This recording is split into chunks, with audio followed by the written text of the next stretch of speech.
Welcome to Freaky Fast Broadcasting. Tonight, we're here at the Charlotte Motor Speedway as we're back for some more Next Gen Cup Series racing action.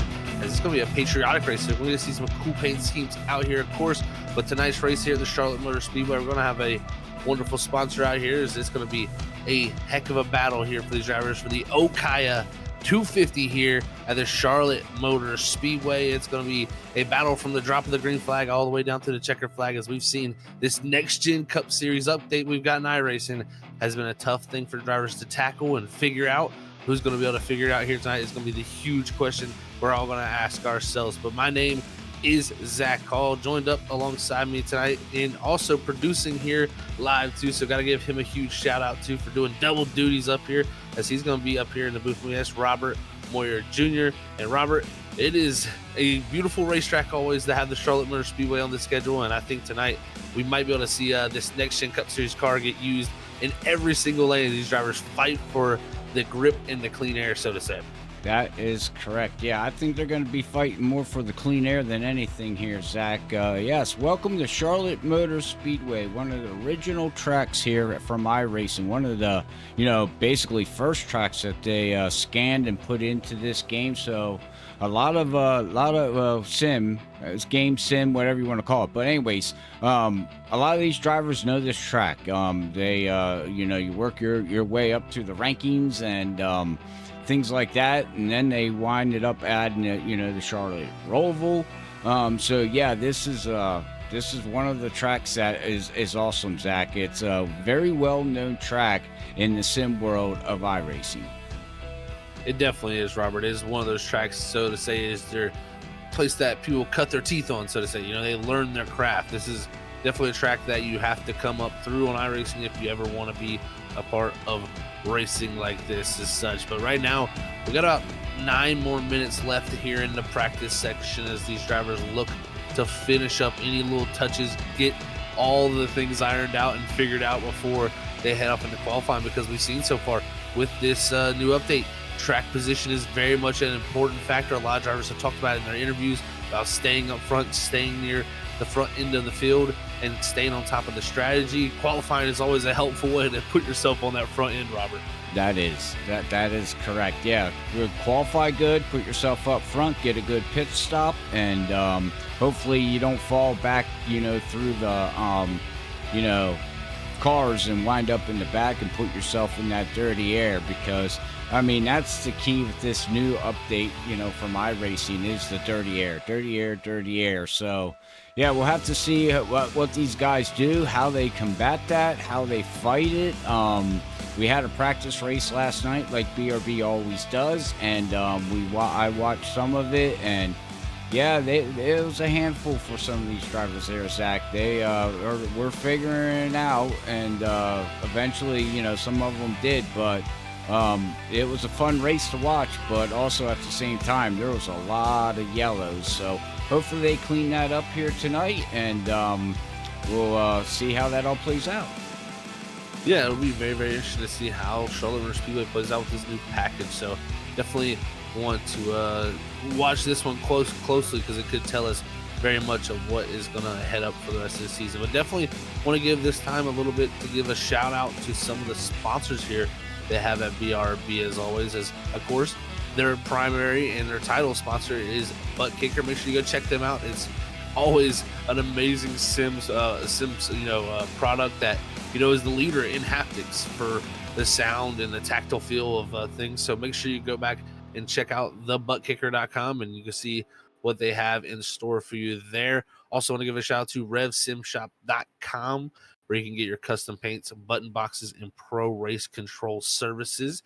Also, actually they have their Lucky 13 button box, so make sure you check them out. Also, though, Madden Graphics, they have some amazing graphics there for iRacing painting, so make sure you go check them out at maddoxgraphics.com. So maddoxgraphics.com there for your iRacing paint schemes. And then also Performance Food Group. So definitely want to give a shout out to all them sponsors, Robert. But we got a race on hand for us tonight, and you being a part of this series, you've seen it unfold so far. You've been in the podcasts, definitely want to, if anybody's out there tuning in right now and you want a little extra, a little something tidbit on how these races go and the Yeah. insight of some of the drivers' thoughts, Robert, you can tell maybe a little bit about the podcast there too. Yeah. That we have a podcast here that I help Stephen Borbell and Richard and Carl.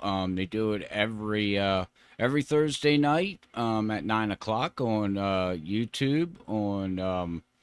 Yeah.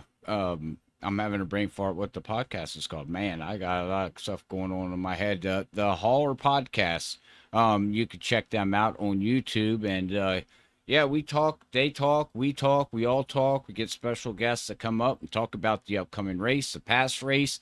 And it's not PG. It is they talk about what they want to talk about, and they say what they want to say. And so I mean, that's, it's awesome to watch. But with that being said, make sure you check that out. But with that being said, we got about 5 minutes to go here, Zach. We're gonna hop in here real quick and check out the standings. We're gonna get this updated standings here as we're getting closer to the playoffs. And we can see right now, Dustin Stallings is still the points leader here at 304 points. But if you look down through here, you got Keith. You got Kyle Heath there in third position. And, you look down to the top 12 here. And there's a lot of storylines to talk about when it comes to these point standings. But the biggest one here is going to be Christian Barnes, getting that win. Moves him up 4 positions, up to fifth in the standings. But the biggest one here that everybody's been talking about, and they keep talking about it, is our own Sam Dyer down there in 12th position. No stage points, as you can see. Yeah. The bonus points, no stage point. Not only that, he doesn't even got a win.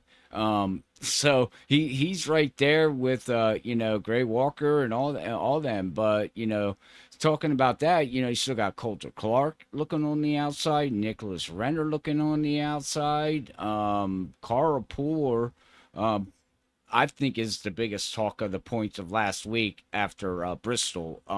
He dropped 7 points. So this guy, he just needs a good finish, Zach.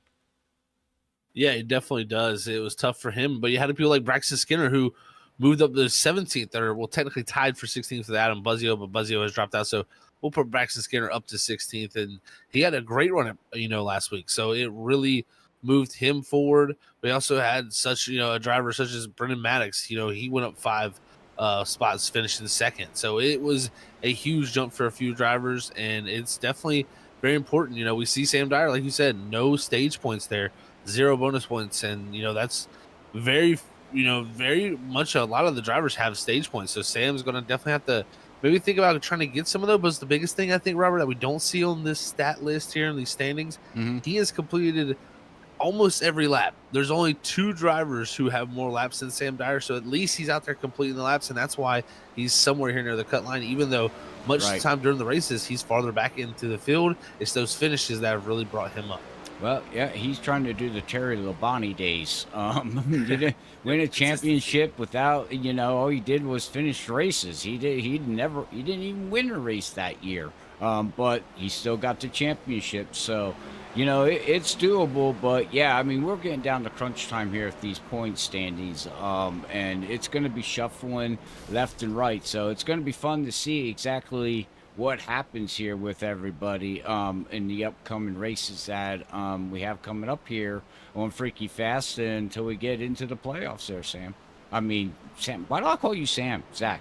It happens sometimes for sure. But, next week we will be off. So we will be missing out. Next week they had their Powder Puff race. So they will be, I think, doing that on their channel. So where they do the Hauler podcast and all that. So make sure you go check that out. That'll be really fun to watch, I'm sure. See how that all works out. But also then they have Dover when we come back from that, Indianapolis Oval, Gateway. So it is some 3 tricky racetracks that are completely different heading up these next few weeks. So they get this week off, Robert, after tonight, and then they'll have to go right back to the grind before those playoffs loom. So after tonight, there's only going to be 5 races left, so you got to get what you can. Yeah, 5 races left, and before you know it, you can have a good race, you can have a bad race, and before you know it, you could be either looking really pretty or you're going to be out there struggling for every position. Stage points come huge into this, as we know when it comes to stage points is a big thing here at BRB, or just in general. Any league that has stage points is a big thing. So yeah, with that being said, we'll look at the schedule that I have right now. They don't update; they only put the schedule in as they go. But you can see here on the schedule, and we had Bristol, Kansas last week, where Christian Barnes. I repeat myself. I thought he won at Bristol. My bad. We were actually at Kansas last week. So yeah, in Bristol. So you can see here what really makes this interesting right now, Zach, is that we only have one multiple winner, and that's Rogers. Other than that, we have different winners, and when the poll winners too. I mean, Rogers was, got back to back in the polls and the win. But other than that, look at the polls to the winners. Very interesting. Very spread for sure. I mean, it's been a competitive season so far. So I'm interested. I mean, we've had our points there. Dustin Stallings, he won that first race. Hasn't got another one yet, but he's been close so many times, such as Bristol. He was, up there even last week at Kansas. So we'll have to see how it plays out. Maybe get another first time winner here tonight, or we'll see who gets it done. But guess what? 5 minutes. The practice session is up, and we got 5 minutes now for qualifying robbers. We're going to catch on board here with the 56 of Richard Wolfson. Look at that paint scheme. That thing is nice and shiny there. I like that. How good that looks right there with the patriotic colors on it. And we'll see what Richard can do. He's had a tough a tough time sometimes. Last week at Kansas, we look at what happened to him early. Got caught up in a couple wrecks, had to do a drive-through, and then immediately showed pace when he got some clean air, and he used that to his ability to have a good run last week. That he did. But yeah, I mean, we'll have to see what he can do. And like you said, yeah, I mean, that paint scheme looks really nice, and we'll be able to show off some of these paint schemes throughout the night here. As it's like you said, we got the 4th of July coming up, so hopefully everybody be safe with that. But we'll talk more about that, in a couple hours here. Definitely we'll talk a little bit more about that, but Richard on a lap here, and it's going to be interesting because it seems like a lot of tracks lately, the first lap has been the quick one right there, 29.275 at the moment. That has topped the board, but as I say that, it's going to be two drivers that overtake that time. It's going to be Kyle Heath to the top with Gray Walker into second. Now Dakota Camper going to slide in the fourth. Carl Pooler in the top 5 at the moment. And it's going to be Andrew Mattel now shooting up into the top 5. So it's a ever-changing leaderboard, but everybody right here about the 29.2 region is now Joshua Parent, the top 2 runner from Bristol. He's going to jump up to second.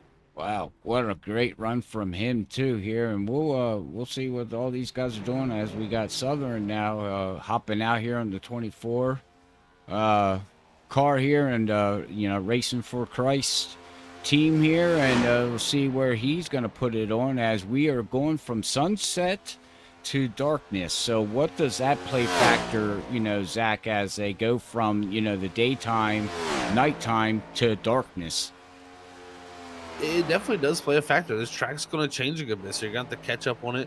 You got to make sure you stay on top of it. Right now, the track's cooling down, so it's finding more grip. So I expect times to continue to pick up, and we'll see if maybe some times at the end of this qualifying session are a little quicker, because maybe that track gains a little more grip as that heat starts to slip away. As you see here, Sutherland going to be coming to attack his lap here, and we'll see where the 24 is going to slide himself. That'll be top 5 speed for Isaiah Sutherland as a 29.3. As we say that, last week's winner, Christian Barnes from Kansas, the winner from Kansas, he is going to be in the top 5 now, as we're going to watch Zachary King, who had an excellent run, was top 10 last week, and was our spotlight driver, actually. So we got to talk to him about his excellent run. Yeah, he had an excellent run last week with there at Kansas. So, yeah, with a minute and 50 to go here, we'll see what he can do. Right now, the time to beat is a 29.201. That's set by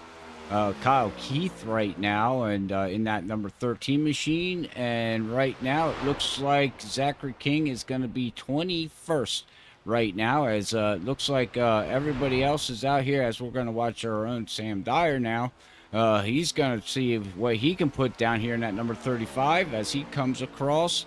And he is going to put himself right now at P22nd. It looks like he's going for another lap here.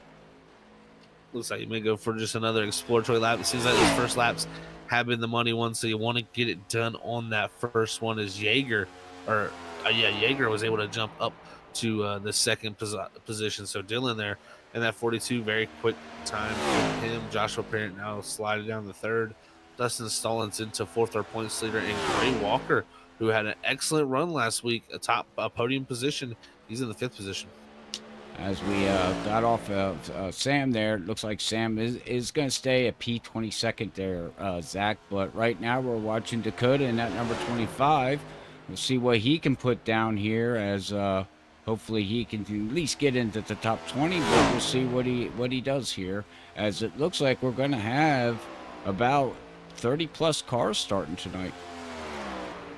Yeah, it's going to be quite the field here. So we're going to have about 35 cars at the moment, at least here, are in the list. Two of those drivers, I think, are going to be at least race control. So we're going to at least have, upwards of 33 cars out here, unless some other drivers join. So we will get quite the show, I think, here right when we drop the green flag. But Kyle Heath, what a job by him. I mean, last week I think the time is going to run out there for them. So he's going to lose his lap, but that's the end of qualifying. Kyle Heath on pole position for your Ohkaya 250 here at the Charlotte Motor Speedway, Robert. It's going to be grid in time, as we're going to let them get settled here, and then we'll bring up that grid and talk about where these drivers are starting.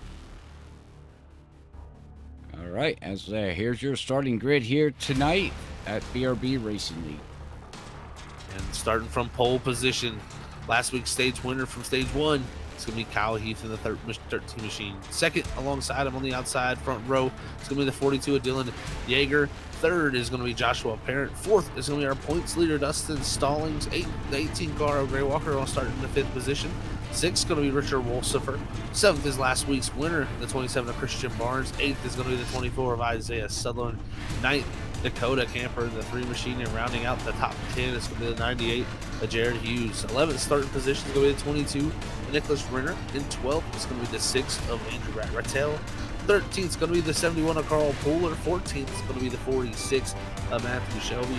15th is going to be the 10 of Cameron Gilmore. And 16th is last week's podium finisher, Brendan Maddox, back here. 17th is going to be Zachary Brandvold. 18th is going to be Ronnie Osmer. 19th, the 88 of Eric Jensen. And rounding out our top 20 is going to be Coulter Clark. And 21st is going to be the 51 of Zachary King. 22nd is going to be the 35 of Sam Dyer. 23rd is going to be Braxton Skinner. 24th is going to be Braden Vanderwingarden. 25th is going to be Zachary Maddox. 26th is Evan Pinteco. 27th is Cole Lewis. 28th, Josh C. Anderson. 29th is going to be Johnny Wood Jr., winner from Bristol. 30th is going to be Scott B. Fritz. 31st, Jason Bottoms in the 95. And the final 2 cars on the field are in 32nd and 33rd are Dakota Blay and Dan Stoccario. That is going to be your starting grid here tonight at Charlotte Motor Speedway, as we're checking out some of the paint schemes. We got some beautiful paint schemes we'll be checking out here tonight. A lot of these drivers are running independent, paint schemes. So great weekend here tonight to watch these guys out on track here, as we're going to see what's going on, as we got a little Carl forgot to put it in gear, it looks like. Sometimes going to have that mistake there, maybe to the left here, but we'll see how this works out as they get all formatted back up here. But yeah, definitely looking good. And as the lights go out, these paint schemes are going to probably look even, as the lights come on and it starts to dim out with the sun, these paint schemes will probably look even better, Robert. Oh yeah, get these reflections off the paint schemes. Yeah, I agree with you. I think they're going to look nice here. And also for check out and see what's going on here, as where am I looking at? I can't find it. race analysis. We're looking at 165 laps here tonight. Stages are going to be on lap 40 and lap 80. They got 6 sets of tires. They have, 5 in pit road, and they're 1 set on their car. So they should have pretty decent sets of tires here tonight, Tuesday.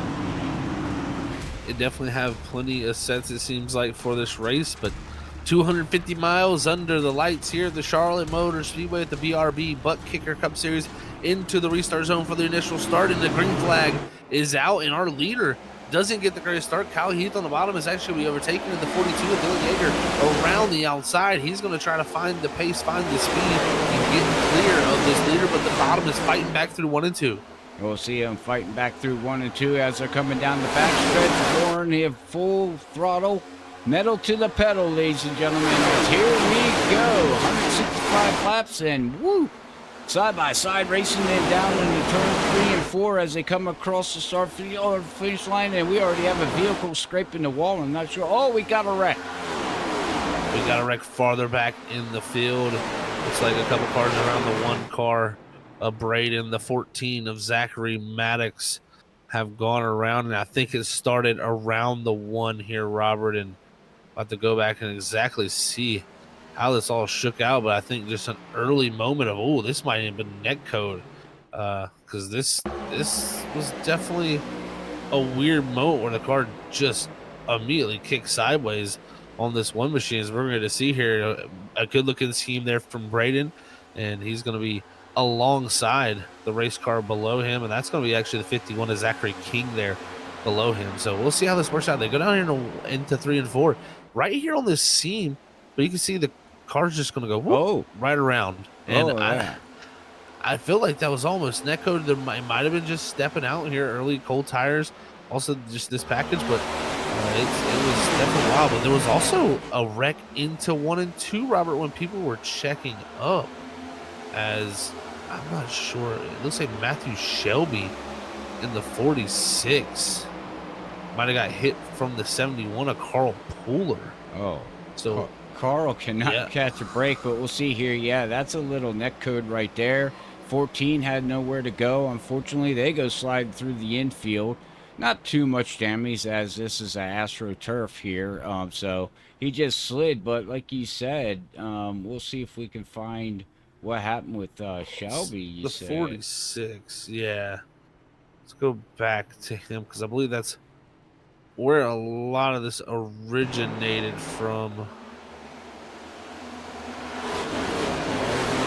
if I can find him. It should happen right after this. So if you can go to the 46. Right here, he gets the bump from the 71 car. Oh, that's going to shoot him off the track.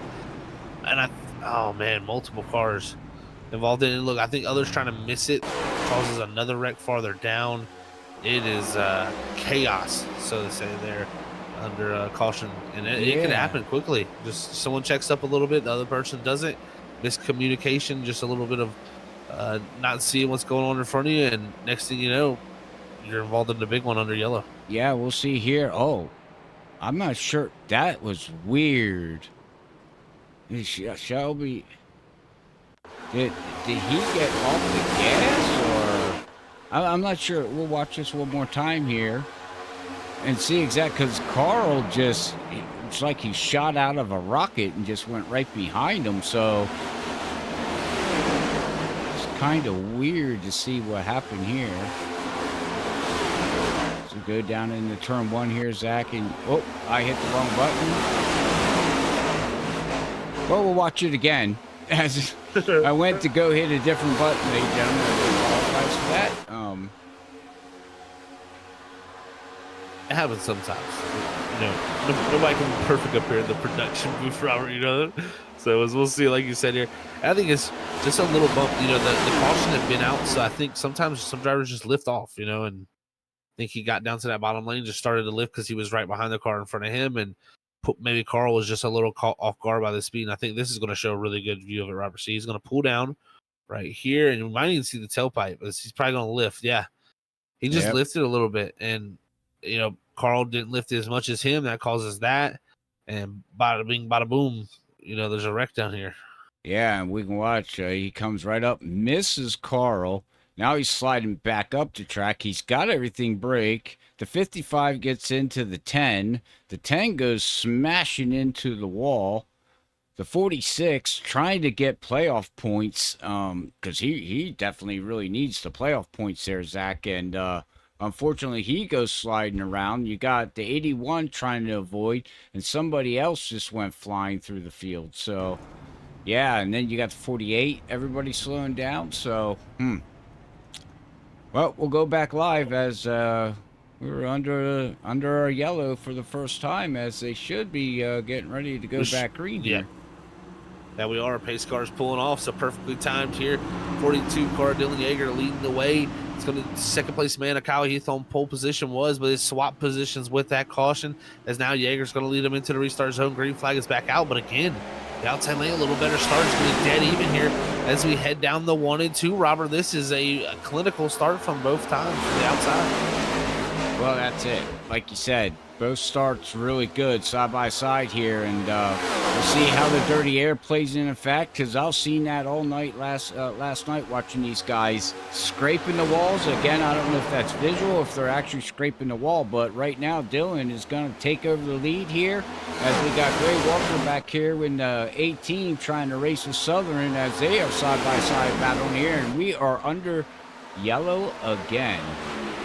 Is it Carl Puller? Involved with man. this, and Carl this just right here, needs to hang it up. Oh no, Carl! This one, unfortunately, I think going to be a big mistake from the 71. And oh man, it even spun on the. I don't know what happened there. It's almost like he's having some mechanical issues. He's coming to pit road there as we'll go after this restart, but he's looking to come to pit road, and you know I believe he was black flagged, so I believe he had to do a drive-through, but I don't know if something broke here when he went to go down here, because we'll see what happens. You know, he comes down here to 3 and 4, should check up about right here up the track, and he's going to drop it down low onto the apron, going for it, lose the rear end, slide up the track just barely. Shelby barely missed Matthew that. Again almost got killed by Carl. Yeah, and then you're going to see here Carl get back up to speed here, up through the gears, and right here the car's just going to break loose, and I don't know what happened there. I don't know if we can get an onboard, Robert, and see if the car just downshifted or something, because just the way that was, it just looked very interesting. I mean, that right there I think was just a classic incident of a little bit of getting in a little too deep onto the bumps, losing the race car, especially the tires probably a little cold still, not up the temperature from these early restarts. Here he's getting going, second gear. We'll see, does he go from second to third, or no, he goes to first. Yep, he money shifted. Yep, exactly. That's exactly what I thought happened there, and that is so unfortunate for Carl there. Just a bad situation turning worse there for the 71, and luckily for him, not really any damage, so really just gonna have to serve those penalties. I think that's gonna be the unfortunate thing for him. Well, that's it. You know, he was deemed the for that first yellow was his fault, so he did have a pass through, and you get a black flag here if you're if you're the cause of the caution.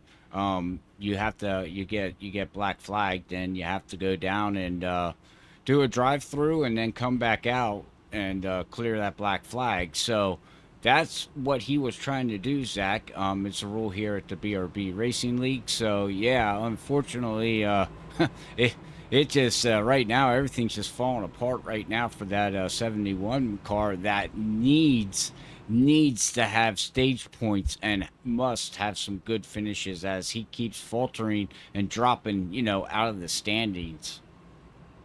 It's tough, when things go bad, sometimes they tend to get worse when you try to make up for them. So it's a tough situation to be in, and we'll see how Carl can rebound here tonight. But it's definitely been a tough start, not only to the season for Carl, but a tough start to the night here for him at the Charlotte Motor Speedway. But at the moment, the 42 is still the leader up here. Kyle Heath in the second place position there. Joshua Parent, the second place man from Bristol, in third. Richard Wolsifer up in fourth. So great run going for him. Christian Barnes in fifth. And Gray Walker, last week a podium finish. He's in the sixth position. So Christian Barnes and Gray Walker both in the podium last week. they're right there in that 56th position. So Barnes continuing the strong momentum from the win, and it's seeming like others are continuing the momentum. We've seen some of these names up here for a little bit these last few weeks. That is true there as get ready to go back green, and we'll see if we can get some green flag racing going on here tonight at Charlotte. Thank you everybody for tuning in here tonight at Freaky Fast Broadcasting with the BRB Racing League here at Charlotte Motor Speedway with Zach Hall and Robert Moyer calling all the action, and it's going to be a great race, and I can't wait to see.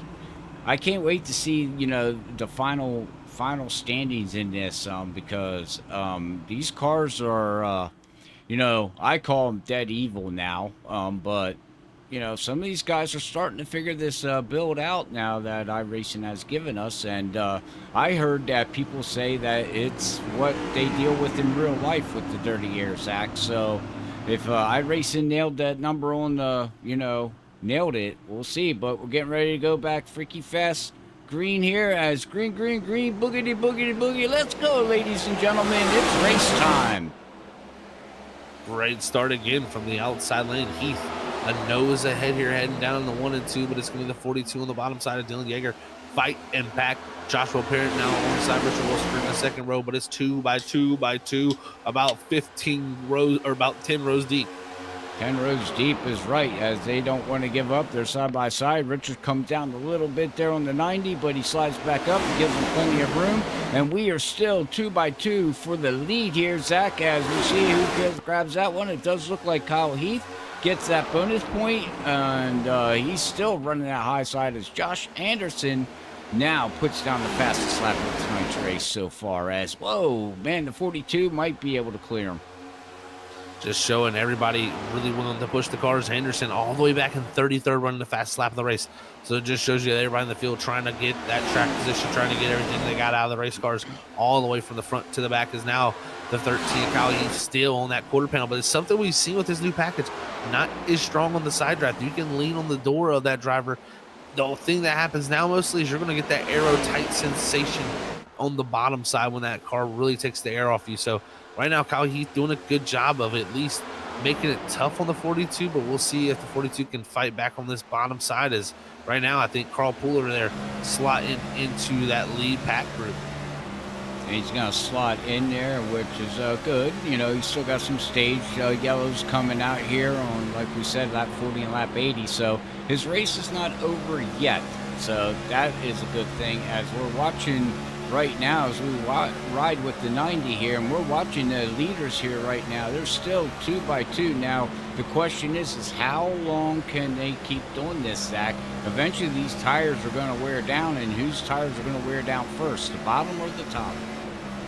That is the question. They want the lead so bad from one another. They know how valuable it is. It is now such an important battle. I mean, if you're in the top 3 to 4 positions, if you're not trying to fight for the lead, you're really going to need to try to back up and find some of a gap. And that's kind of what I like Joshua Parent here. He's now a half second back, and look, Yeager, he finally gives it up. I think he noticed that the 13 just was not going to cave in there on the outside, and he was going to continue to be able to keep it on his door. And he felt like, oh, that was a problem. That's Carl Pooler, I think, into the wall there. He brings it back up, and he's trying to gather it up. Pooler having a tough night again. Whew. Man, Carl, it's just, man, I don't know. It's just not his night. It's just not his season yet here right now, as he gathers it back up as we're watching the side-by-side with Coulter Clark, and we also got Jared Hughes there, and we got Scott Fritz trying to work his way up through the field here right now, as we're still side-by-side, and these guys are trying to figure out where they want to go and what position, but right now, this track, it looks very racy here, Zach.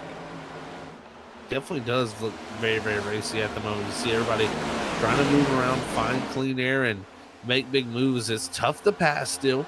but it seems like you can move around and have the speed as there's some drivers really going for it. I think Nicholas Renner in the 22, he just really dived to the inside of the 3 Dakota Camper. He really wanted to make a big move. Same for Gray Walker on Isaiah Sutherland.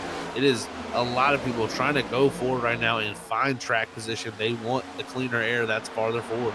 Well, that's the key, Zach. I mean, with these cars and the way they run now, clean air is the king. We said it last week, and we're going to say it all the way through until something changes. But right now, whoa, and you can see a car back there getting wiggly. But yeah, I mean, you don't want to be packed up behind another car. I heard it's like driving on ice here as we're still watching Coulter Clark. And Andrew Rotel right now, he's falling back through. And who was that got loose? Oh, it looked like it was the 15 there of, who is that? I believe the 15 there, Ronnie Osmer. So that's tough for him. He's back in 13th, and actually he stays with it. So we'll see how this all shakes up. But that is where a lot of the balance is going on. You got Scott Fritz here, Johnny Wood Jr. making a huge charge from 29th. So Scott Fritz and Johnny Wood Jr. really the ones climbing up through the field here, Robert, and being our biggest climbers. Well, yeah, biggest climbers. You know, it's kind of shocking, Zach, to see Wood Jr. back here, Mr. Jr., where he qualified. Normally he's up in at least top, 7 in qualifying. Well, not tonight. He qualified way back in the field, and he's trying to work his way up through. The points leader of Dustin Stallings is back here in 17th position. He's trying to work his way up through the field as we watch him see all the battling in front of him, nowhere to go, just basically riding, downshifting from 4th to up to 5th and then down to 4th, which I don't know. I guess that's a good thing. I guess that's what you want to do to have the speed, but I don't know if you want to, if you ride 5th gear, you might be able to save some tires, or do you just save gas and tires, or do you lose too much time, Zach, by doing that? It really determines on the gearing. It looks like shifting would be probably preferred. Haven't got to race Charlotte necessarily yet with this new update to see how the gearing works, but definitely I think shifting is probably going to be a big factor. But I will say what is a big factor: connection issues. Nicholas Renner, connection dropped. The 22 is dropped out of the session. That is terrible to see for him. That is not what Nicholas Renner needed for his season. No, and he was another one. Coulter Clark, Nicholas Renner, we're all there back there in 13th, 14th in the point standings there, Zach. So this is something that is shaking up the points right now. And who was running in P12, in P12 in points here is Sam Dyer. And he's back here in 29th position, just riding. He did change up his paint scheme, though. He's got the red, white, and blue. I actually like that. I like that design. That's pretty cool. Yeah, pretty cool little target scheme there. Sam doesn't want to be the target, but he's going to rock the target scheme there. It's right now, like you said, definitely running back here. He's about 12 seconds off the leader, so it seems like he's just cruising. Right now, time's 30.248. I mean, that's kind of comparable to what about a top 5, the top 10 time would be. So Sam running some quick speed back there, but definitely giving up a lot of time, just trying to make his way to the end of the race as he normally does. I think Richard Wolsifer, I believe that's who it was. Yeah, he was all bounced off the wall. He lost a lot of momentum.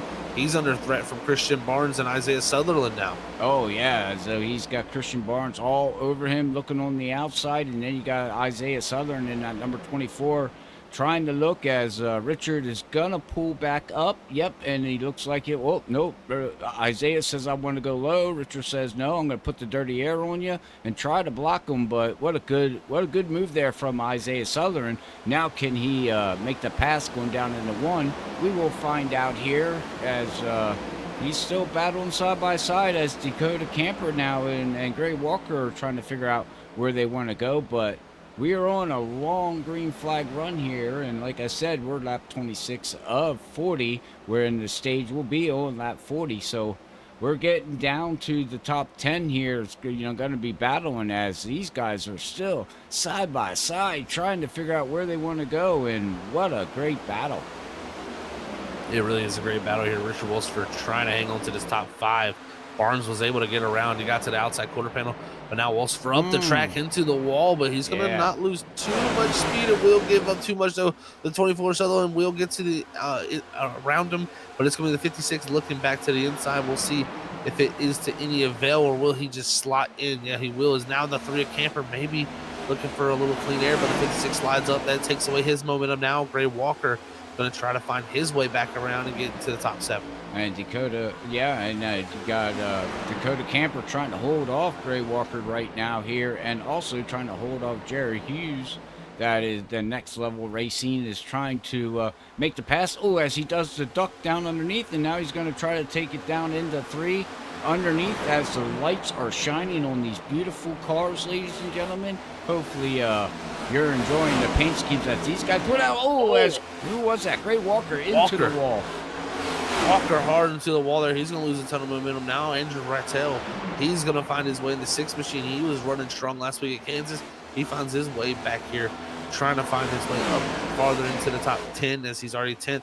But right now, Wolfsfer getting passed by the 3 of Dakota Camper, who's moved up to the top 6, while at the time being, Kyle Heath still holding on to the lead. This battle back here around the top 10 is what it's all about.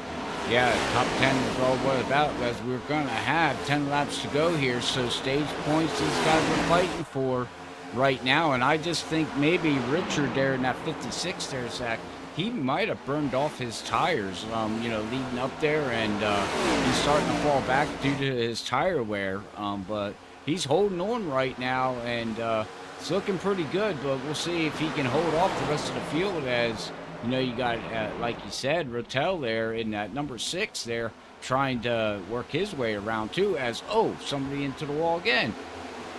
A little bit of contact to the wall, and you'll see that throughout the night, most likely, as drivers trying to get every little inch out of this racetrack. But right now they're trying to find clean air, and Rattel right now kind of lost the grip there as the 15 of Ronnie Osmer.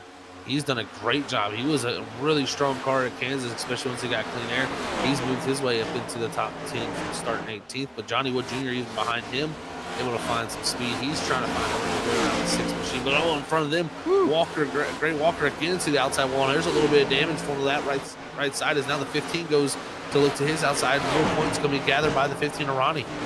Oh boy, Rodney. Yeah, I mean, these guys are battling for every little point that you can, and that's it. But, to me personally, I wouldn't battle like this. I mean, I get it. Stage points are key in stage racing, but I don't know if that 1 point would matter if you don't finish the race. I mean, these guys got to finish the race to get the maximum points. I mean, but we'll see. Johnny Wood, working his way up through the field now, as he's going to try to get under that 6 machine and try to work it. But nope, he does not make it around right now, as, here we go. Now we got Maddox trying to work his way around. Brendan Maddox trying to find his way forward, and he had a great run last week at Kansas up in that podium positions, but some other drivers tapping the wall. I think that might have been that time. I'm not sure exactly what car actually that was. It looks like one of the chrome ones. There's a lot of chrome ones out there, Robert. It's a chromey night is what I'm thinking. It's okay, ladies and gentlemen. We can have awesome chrome paint schemes. I like chrome anyways. You could do so much with chrome. You can have chrome green, chrome red, and what iRacing has done to let us, as drivers and painters, do what they do with these paint schemes. It's awesome. But right now we're riding along here with Zachary Maddox right now, last night's race winner in the practice race, Zach. So he knows the speed, and he's got the speed. And right now he was caught up in that little incident there at the beginning of the race. But other than that, he's working his way back up through the field. Great job by these drivers right here, Robert. And we're getting closer again, like you said, to that lap 40 stage. It's going to be quite the finish, I think, for that, because right now our top 2 have kind of driven away from the other group, as Sutherland has found his way into 3rd, and Sutherland last time by was much quicker than our leader. So we'll see if Isaiah Sutherland can kind of find his way up towards there. But look, Christian Barnes under threat. It looks like he's going to be going around the 90 of Joshua Parent. So the 90 here losing a little speed as this run goes on. Same for the 3 of Camper as he goes around the outside of the 90. So Camper looking for a top 5. Dakota looking strong as I'm telling you, they very, very good moves from these drivers here to make these moves late into the run like this. Yeah, very good. And it looks like maybe they saved a little bit of tires. I'm just thinking this is what it comes down to, too, Zach. You know, the tire, whereas, ooh, 90 almost gets into the Dakota Camper, but they do clear, keep it green. But yeah, I think Richard in that 56 and the 90 might have burned off a little bit more tire than they want. Yeah, and it's quickly hurting him. I mean, Wolsifer at one point was in 7th. He's now back fighting for 14th with our points leader, Dustin Stallings, who also has the 40 as Scott Fritz right behind him. So a ton of battle is going on right here as we're coming. This next time by will be 2 laps to go in stage number 1 here at the Charlotte Speedway. And right now, the 90 under threat from the 98 of Jared Hughes. His parent definitely struggling right now, but he's luckily got enough gap. I think he should stay in this stage points as he's fighting for this top 6. Ooh, and they are running side by side, baby. Hang on to it as they are battling. What a great run here these guys are having. It's awesome to see this kind of racing going on right now here. As Jared Hughes is trying in that 98, trying to get by the 90 as the 90's got the high line going and he can't figure it out. He's going to get right back up underneath them. And he's going to ride in 7th, and now Jared is going to try the high side. They're going to do a switcheroo, and here we go, ladies and gentlemen, as Dakota Camper now looks like he's up here battling right now, trying to get by the 42 that was up there in 2nd position. So, yeah, I think I'm starting to think that there's a little bit of a tire wear off here, Zach. Yeah, and Yeager had a big moment. He lost a lot of time, and that allowed all these drivers to catch up, but he's also been struggling here. So 42 tires gone here, but Kyle Heath up front.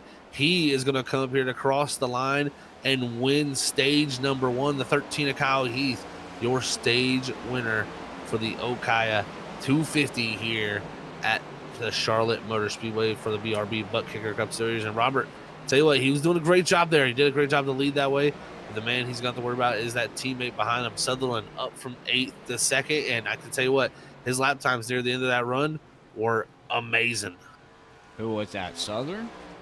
Yeah, Sutherland was looking very strong. Yeah, looking very strong, like you said there, Zach. I didn't see, but yeah, he's all the way up to 2nd position here. He's up 6 positions right now, and then you also got the biggest mover of the race here tonight is going to be, looks like right now, it's going to be Johnny there that moved up 19 positions.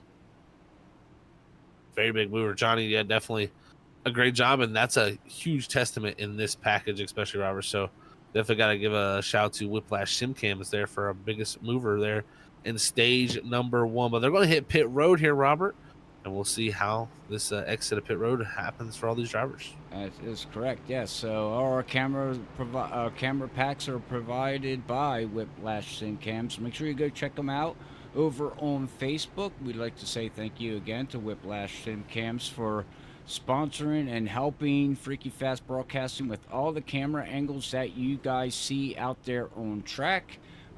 Is all brought to you by Whiplash Sim Cams. But yes, our stage winner of Kyle Heath right now is going to be exiting. It looks like he's going to beat out Southern there and keep his lead right now there, Zach. As congratulations to him for getting stage 1.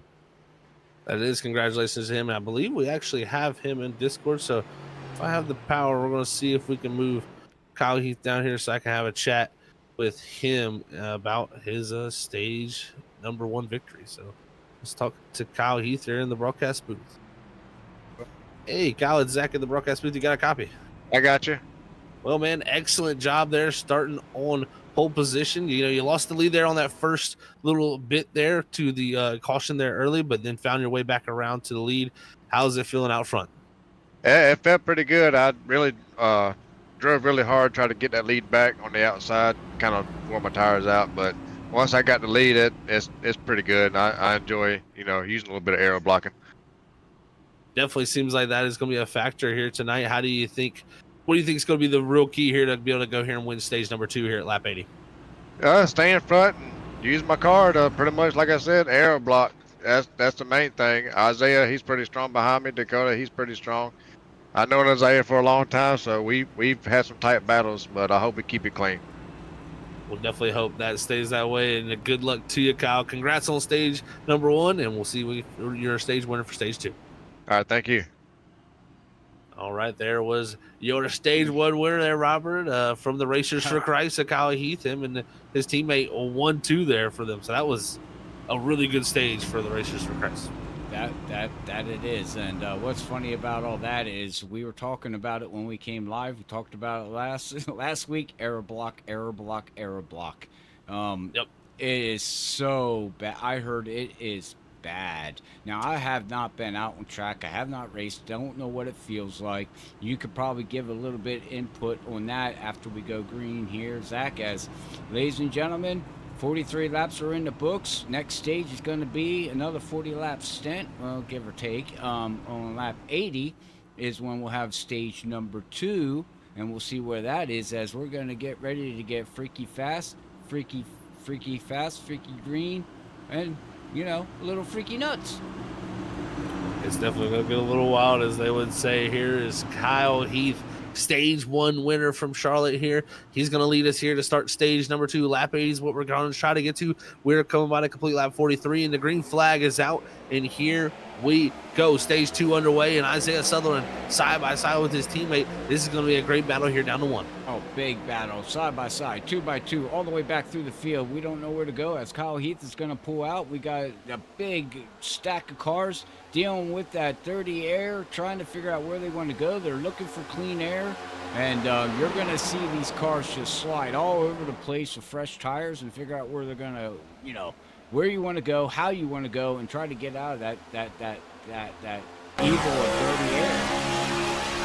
It's definitely something you want to try to look to do. Is right now riding on board with points leader Dustin Stallings here in the 0-0, drives right up to the back bumper there of the 90 of Joshua Parent here now side by side with Andrew Rattel down the back straight with the 6 going to have the run from the outside. You see Stallings closes the door to the outside, make sure he wants to open up that entry, not allow anybody to get through. As we look back behind him, you can see Jared Hughes along with Richard Wolfsper and Brendan Maddox as drivers use it up the racetrack here.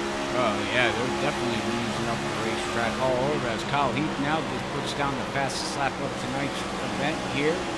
Wow, and you know, speeds are picking up, ladies and gentlemen, as we will check out the weather here very shortly, and let's see what oh, never mind, we'll take the weather off as we got a wreck. Dustin Stallings involved, Andrew, who else is involved?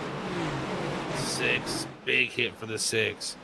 I think he was the and driver. Somebody along else. with Ronnie Osmer. I think he was trying to get slowed down for it up ahead, I believe. So, yeah, he was. So Osmer, but definitely unfortunate incident for the 6 machine. I don't know exactly. Looks like contact between him and Dustin Stallings. So yeah, that was sends him up in the wall, and then boom, there's from Osmer, and then a few others. Not sure exactly what car number that is right there, but huge hits for a lot of drivers here, Robert, and just came from some simple contact. I mean, the 0-0 was kind of looking to the inside here, down the back straightaway. He's right here side by side alongside says Stallings, our points leader, and maybe just a little aggressive on the side drive, trying to get a little close on entry, and the 6 coming down to open up the entry. I mean, it's so close there, and that's just tight racing that unfortunately ended up wrecking the 6 out here. Oh, that was a 33 sideway. What a save by the 33. Yeah, the 33. Though. Whoa. What in Braxton the Skinner world? had a Tokyo Drift moment there. Yeah. I mean, wow, Robert. We're gonna show that because we can get like a closer. Yeah, like look at this. This is amazing. I mean, when he gets sideways here, this is exactly perfect to try to make it through. So you're gonna see here. He's already sideways, sliding, and look at that. If you could get like a rear on, like looking backwards at the car, that would really show how close it really was with the right rear. I mean, I mean, you can't be any closer. Yeah, I don't know. I don't have a chase cam.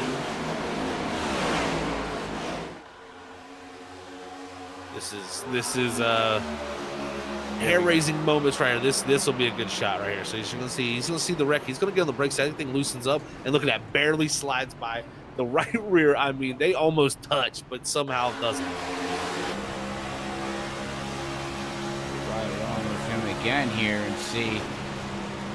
This is something else. I mean, he's seen it happening when he was coming around. He's seen it happening, Zach, and he hit the brakes way before the turn, like going into the turn. He hit the brakes because he's seen it right here.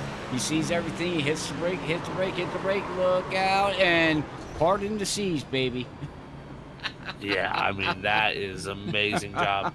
Braxton Skinner is gonna say, "Yep, got very, very happy with that situation because that could have gone very, very wrong." So he'll bring the pit road and yeah, he's probably gonna change the pants and the tires here. It might not even. Well, you're probably gonna want to change the tires after that big slide, but I mean, just put them on.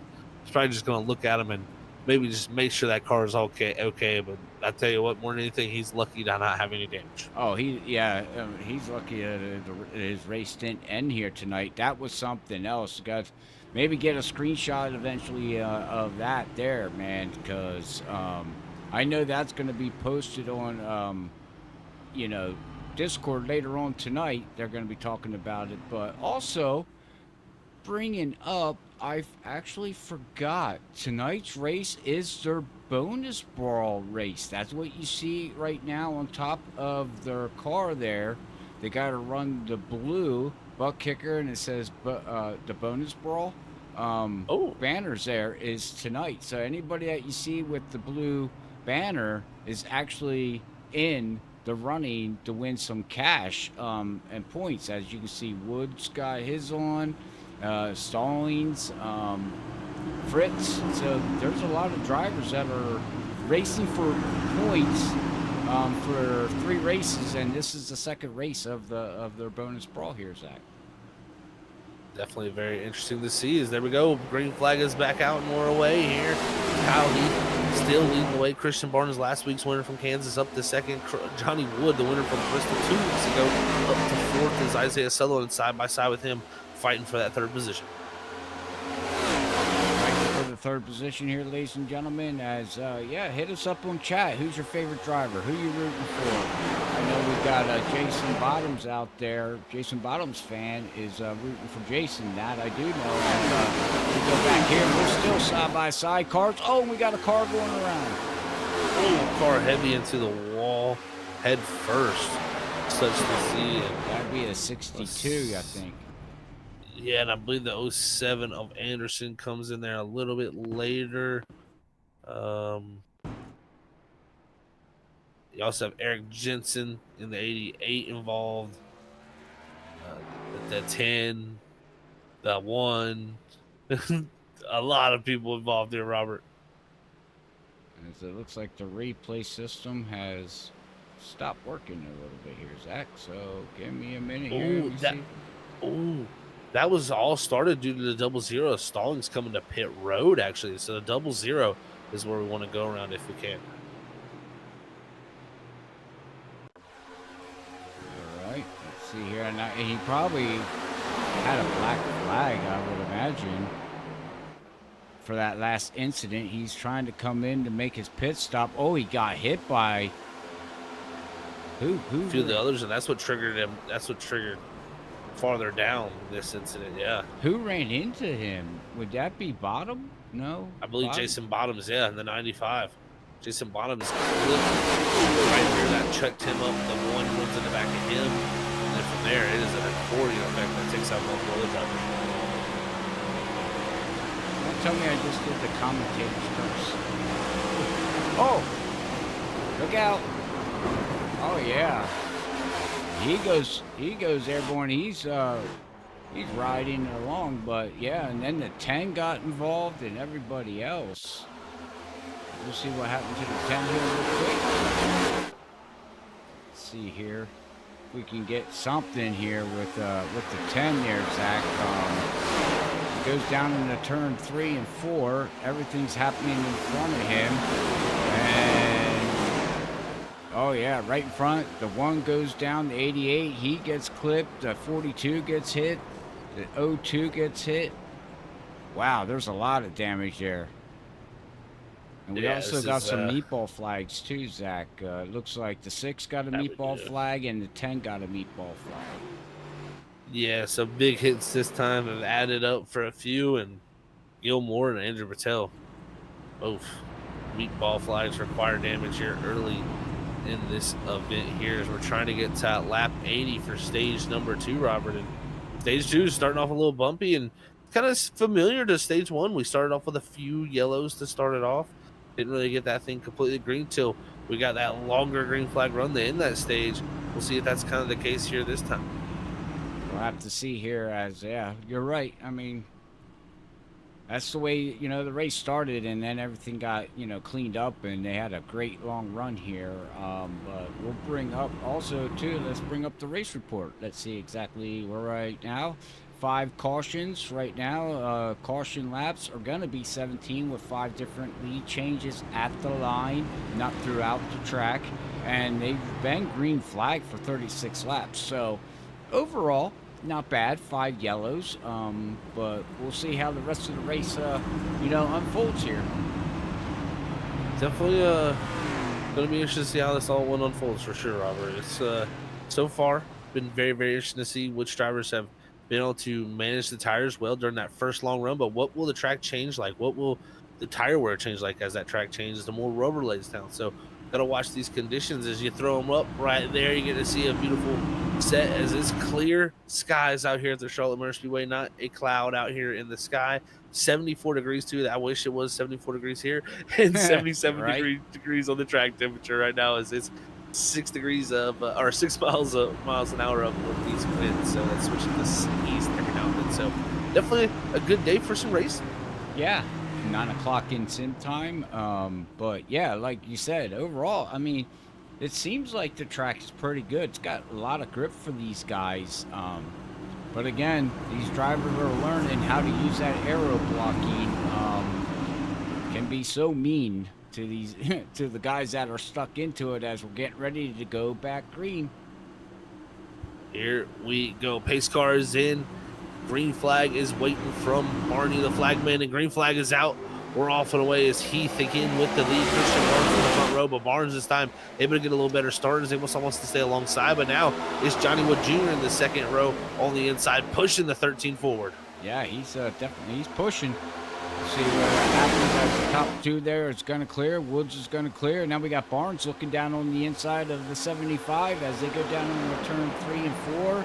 And we got Dakota Camper now trying to figure out where he wants to go. He wants to stick right underneath Southern. And we see Isaiah Southern, if we can get a long green flag run, I think, like you said, Zach, that car will be up there battling for maybe even the stage win here as Wood Jr. is trying to get under Christian Barnes there side by side all the way through the pack, all the way back to Zach King. They're all fighting side by side too. Everybody here fighting for track position, trying to use what little tire they have to get forward here, but they might come back to bite it. We saw it bite others earlier in that first run, but we're going to see how it does here with Scott Fritz from 30th to 7th. And Fritz needs this for the points. He really, really wants to have a good night here starting tonight, and that would allow Scott Fritz to move a little closer. I mean, he's 25th coming in here tonight in the points, but not that far behind when it comes to points. Only about 40 points back, so not even a full race. That 48 needs to have good runs like this. Oh, definitely, yeah. As we're getting down into the playoff area here, like we said, yeah, he just needs a good run, and you know, running P7, P8 right now, and yeah, I mean that's what he needs. But then you got also Zachary King right behind him, trying to work his way up through the field. He's having a good run again here, P9 right now. And we got Zachary Maddox back here in the 14 fighting. You still got Matthew right there in that 46. That was involved into a couple of things there, Zach. And now he's finally, you know, still out there running 14th position and trying to gain everything that he can and not giving up. Definitely not giving up. Nobody has got to give up his one of the cars right there. Looks like almost into the outside wall. Yeah, I think that was the 55 of Brandvold. So that shot him up the racetrack. I don't know if that was contact. Actually, a little bit of almost running in the back of somebody else. So that was a situation where you get really close and you turn right so you don't run in the back of them there on the entry. As we're going to ride along here with Braxton Skinner here, the guy that had parting C's with his race still going on. He's counting his lucky stars here right now, but he's back here in 21st position trying to work his way up through the field. As we're watching the back half of the field here, we got Dakota back here in 25 running in 22nd position here. Let's see, what do we got? We got the 88 there was involved into a wreck by accident, not by his doing. Eric Jensen in the 88 running P24. Coulter Clark now falls back in that pit stop TV 54 running P25, which don't forget to check out Pit Stop TV, because after we're done here at Freaky Fast Broadcasting, when we start out the playoffs, we will be back over on Pit Stop TV for all the playoff actions and to finish out the rest of the season. But yeah, I mean, these guys back here are just not giving it up yet, Zach, as we got Josh C. Anderson in that 07. He's still trying to, you know, I mean, he's running the race. He's, 6 laps down, it does look like. It looks like.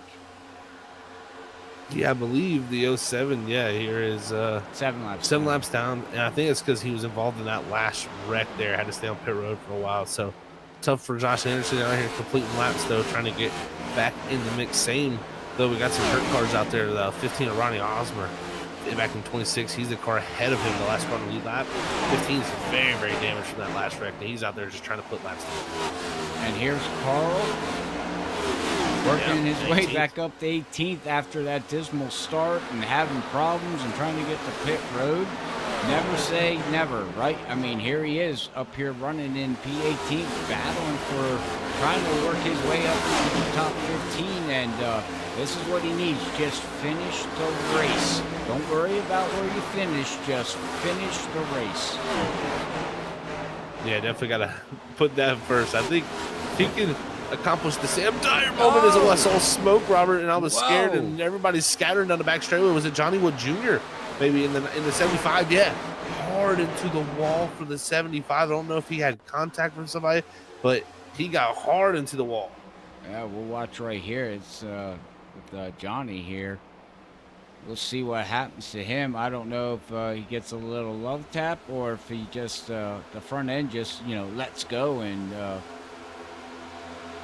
shoots him up into the wall, as we'll see here. What? Oh, is that car bottom? Oh, he got a love tap from the. Oh,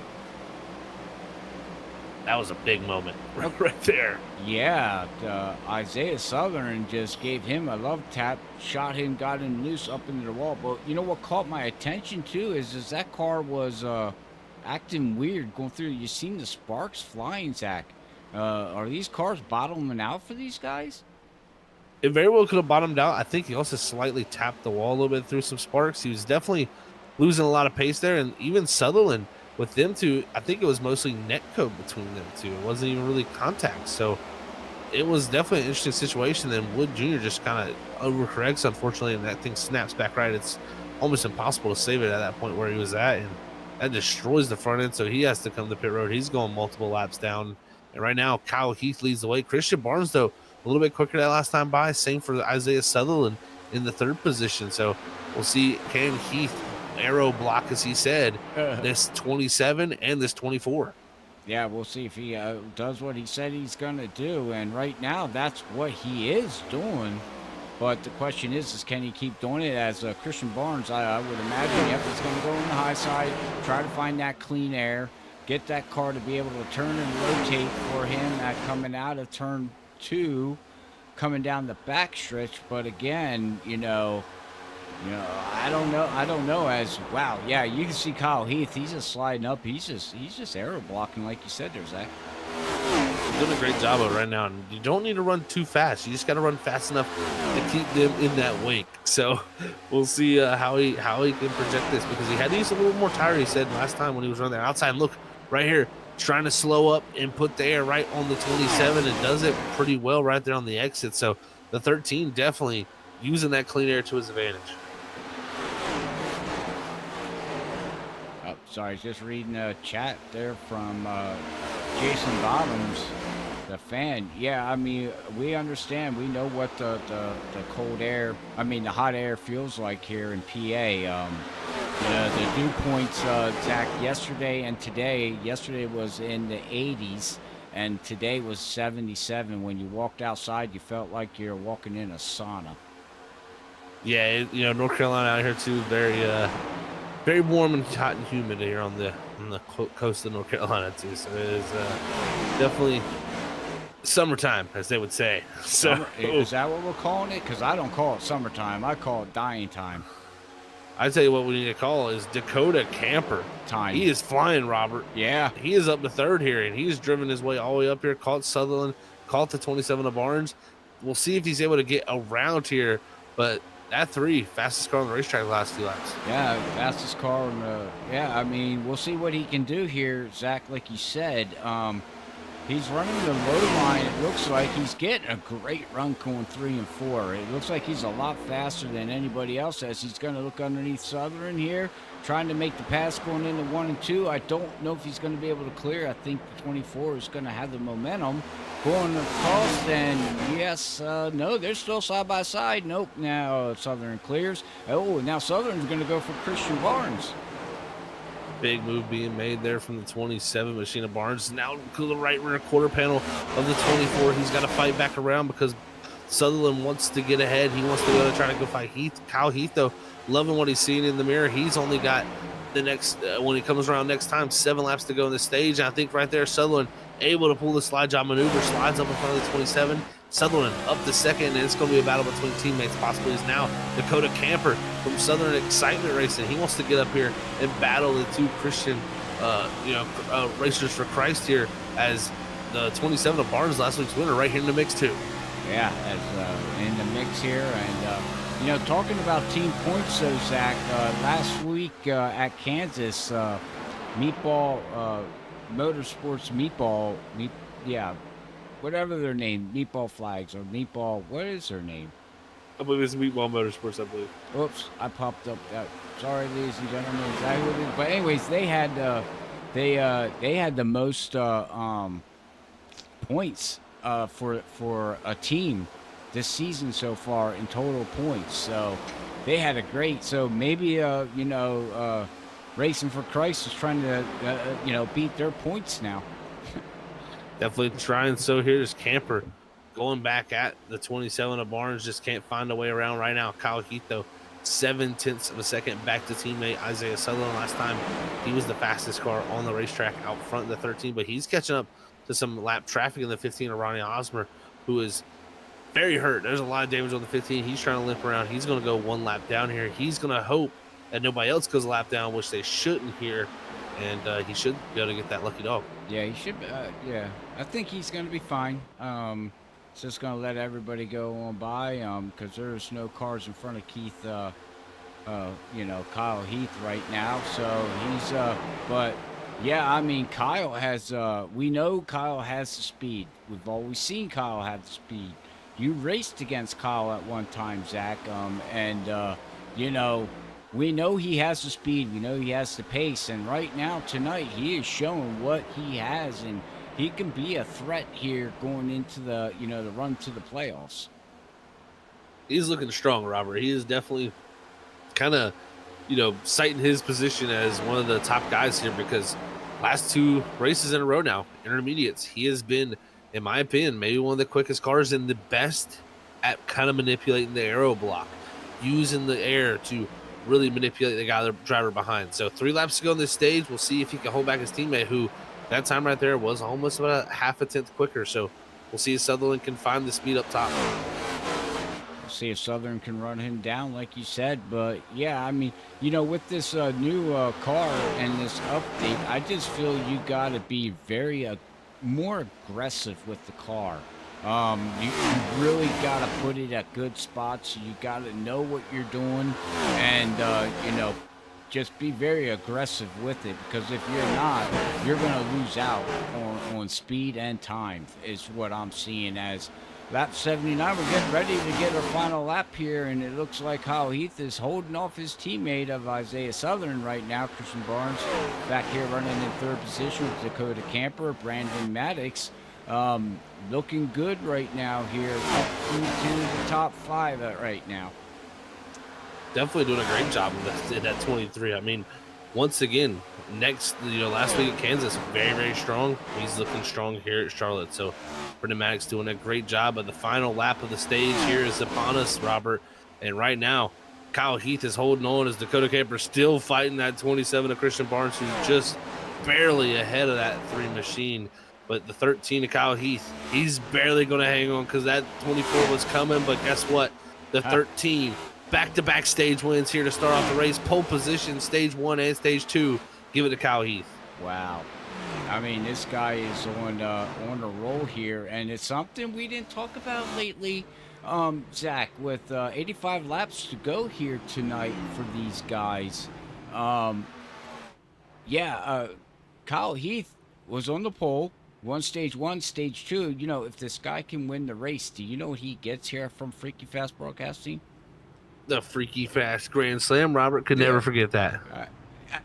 We don't get it much with stage racing. Nope. Kyle Heath, you got a chance to get the Freaky Fast Grand Slam. And if anybody wants to know what the Freaky Fast Grand Slam is, you physically don't win anything, but we do keep records of people that get the stage 1 win, stage 2 win, and wind up winning the race. And pole position. And pole position. You get that title, and it goes into our record book. And I have a document that I keep track of the date, time, driver, and all that stuff. And every once in a while, we'll share it out to the public just to show. But there's not many people that have done it, Zach. Definitely not many people have done it. It's a feat that has not been done many times, and we could very well be seeing another one before our eyes. And definitely been a long time since we've seen that one. But as these drivers hit pit road, we talked to Kyle Heath before. I think this is a perfect time for us up here in the booth to step aside for our first commercial break of the night before we bring you back for the final run down to the end of this 165 laps here at the Charlotte Motor Speedway. It has been a pleasure so far to call all of the racing action here from the Ohkaya 250 here from the BRB Butt Kicker Cup Series. You won't miss a thing as we step aside, and we'll be right back here, folks. Like we said here, Freaky Fast Broadcasting.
And we are back here from the Charlotte Motor Speedway for the Ohkaya 250 here for the BRB Butt Kicker Cup Series. And as you've seen from stage 1 and 2, it was Kyle Heath up front. But as I say, that caution flag is out on the speedway.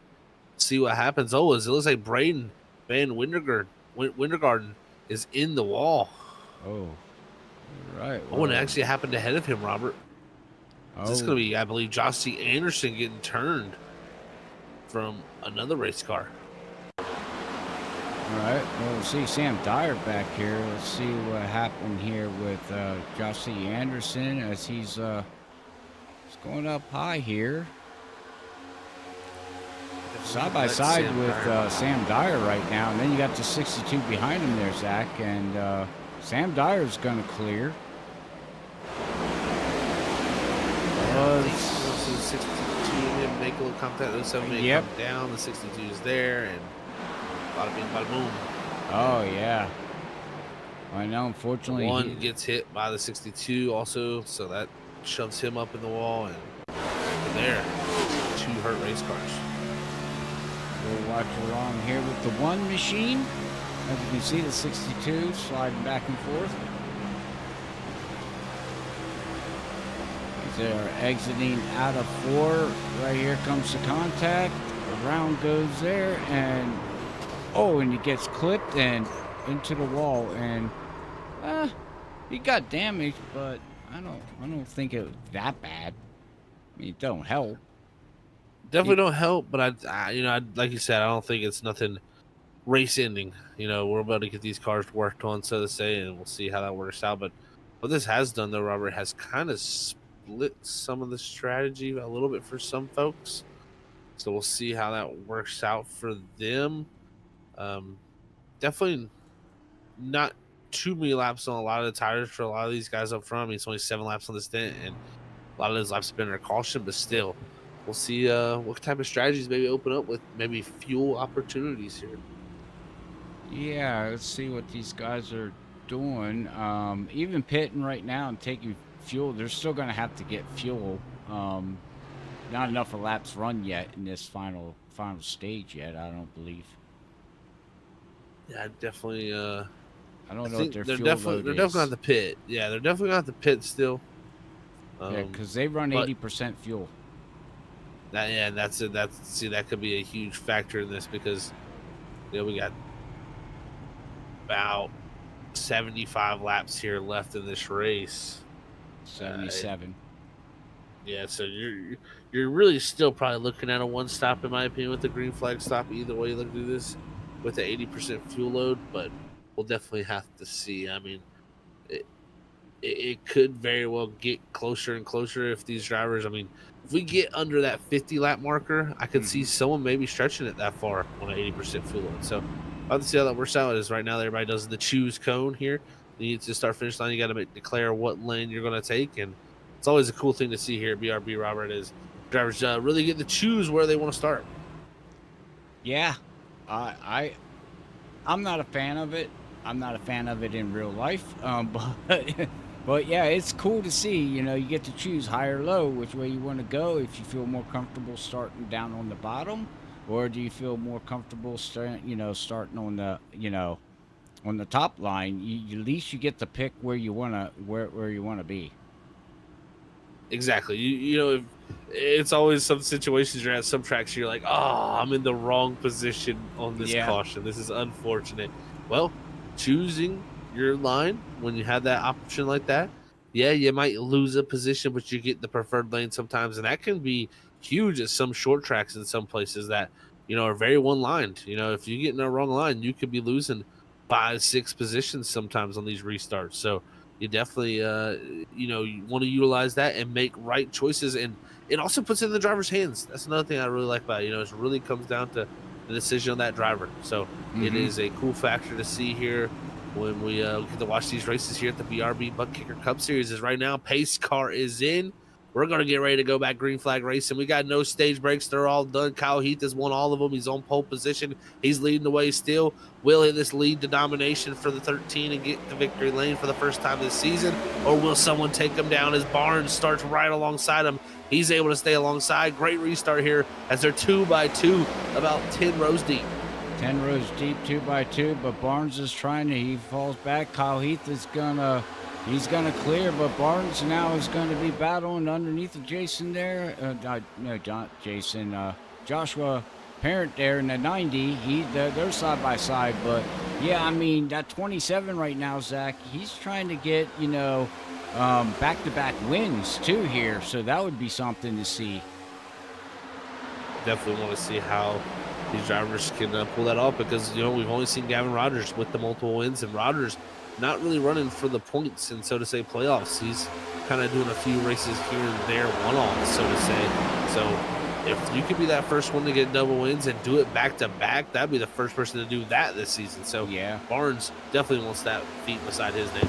Most definitely, yeah, that would be awesome to see. And to be the first driver of season 4 here at BRB Racing League. But we're looking right now at Dustin Stallings. He's our points leader, trying to rebound back, running back here in his P11 right now, as we got Hughes. We got a 3-wide battle going on, and this doesn't look red good. going on the inside. Looks like the 42 coming back on the track. Somehow they saved it. Wow. I have no clue how that all worked out. The 42 at one point up in the top 5 in that first stage. Dylan Yeager back here lost track position, had to get that car worked on, and right there had a big moment. I think it was contact between him and Jared Hughes. Yeah, I think Hughes got in the back of him, and unfortunately, yeah, I mean, wow, what a save though. You gotta give the guy credit, right? Stay green, and we'll see how this all plays out. We know the car has speed. I mean, we've seen it. He's been in the top 5, so it's still a long race yet to go. We'll see if he can rebound back. Definitely a big rebound there, just not destroying the car, in my opinion, from the 42. That was an amazing save, slide through the grass all the way up to the top rope there against the wall in 3 and 4. But 42 right now positioned in 19th, about 5 seconds back from our leader of Kyle Heath, who continues to be under threat. Christian Barnes has not given up. The 27 all over the back corner. Actually going to be looking to the inside here as we jump on board. This 27 looking feisty here, wants to lead. He noticed how well it worked at Kansas when he got out front. The 27 wants that positioning now, but a little touch to the wall. He gives it a little kiss, no problem. You can kiss the wall every once in a while, just don't kiss it too hard. But yeah, he wants this lead. And the thing is what I'm worrying about is, Kyle Heath said he's going to use that aero blocking, and it's been working all race. He's got it down to a T here tonight. So can Christian Barnes figure out a way to get around him without burning up his tires? I know we're going to have at least one more pit stop. And Christian Barnes might have to start thinking, Zach, maybe pit, a lap earlier, and try to do the leapfrog, like we like to call it, to get around that 13, because right now this 13's he's on a rail. He definitely is, and someone's going to have to get around him to really challenge him and put the air on him, so to say. So this is a tough situation where we'll see what drivers can take advantage of it. Right now, Richard Wolfsfer trying to fight his way back forward as he's gone around the outside of the 48 and Scott Fritz. So Wolfsfer back up to 7th in the 56, who struggled a little bit in the early daylight of the race, but is seeming to find his better footing here later. Yeah, it seems like he's getting it there. Like you said, running back up in front, Dakota Camper right now looking really good. Dustin Stallings is going to run the high line around here, and he's looking good. And at 23, we haven't talked too much about Maddox here, but he's rebounding himself up 7 positions right now. But the biggest jumper right now is going to be Scott Fritz right now. He's up 22 positions here, Zach. So great run for that 48 machine up in P8, up 22 positions. And then the next biggest mover of last night's winner in their practice race is going to be the other Maddox, his brother, Zachary Maddox, running in P5. Yeah, Zachary, I was about to bring him up. We talked about Brendan Maddox there for a second, but Zachary Maddox, 25th to 5th, up to the back row for Isaiah Sutherland now too. So Maddox in this 14 machine looking strong, but look right ahead. Joshua Parent, our second place man from Bristol, He's looking to get up into the top 2. He's fighting Christian Barnes, who is seeing Kyle Heath start to drive away up front. This is going to be an interesting situation because the farther we get into this run, the more situation of these drivers are going to be looking to maybe make that final pit stop. I expect those to possibly come, Robert, around the 120 to 125 mark. Is that what you're looking at? I don't know. That seems a little early as, woo, hang on, Isaiah Southern and 90 almost got into each other, but 120, you think that might be around that time, Zach? Don't that seem a little early? Well, you know, the only reason I say that, Robert, is because from there, it'll be about 45 to go. Well, right now, 20 laps on tires is Joshua Parent into the outside wall, as they're going to scatter down the back straightaway. The 90 heavy collision. That was similar to Johnny Wood Jr. There happened to him, just losing the rear of the car. And actually, I think it was a little bit of netcode contact, or actually, I don't even know if it was netcode. It was just the 90 stepping out. It was definitely a weird situation here. Yeah, and we don't have it showing up on the replay, unfortunately, but yeah. And that's the thing.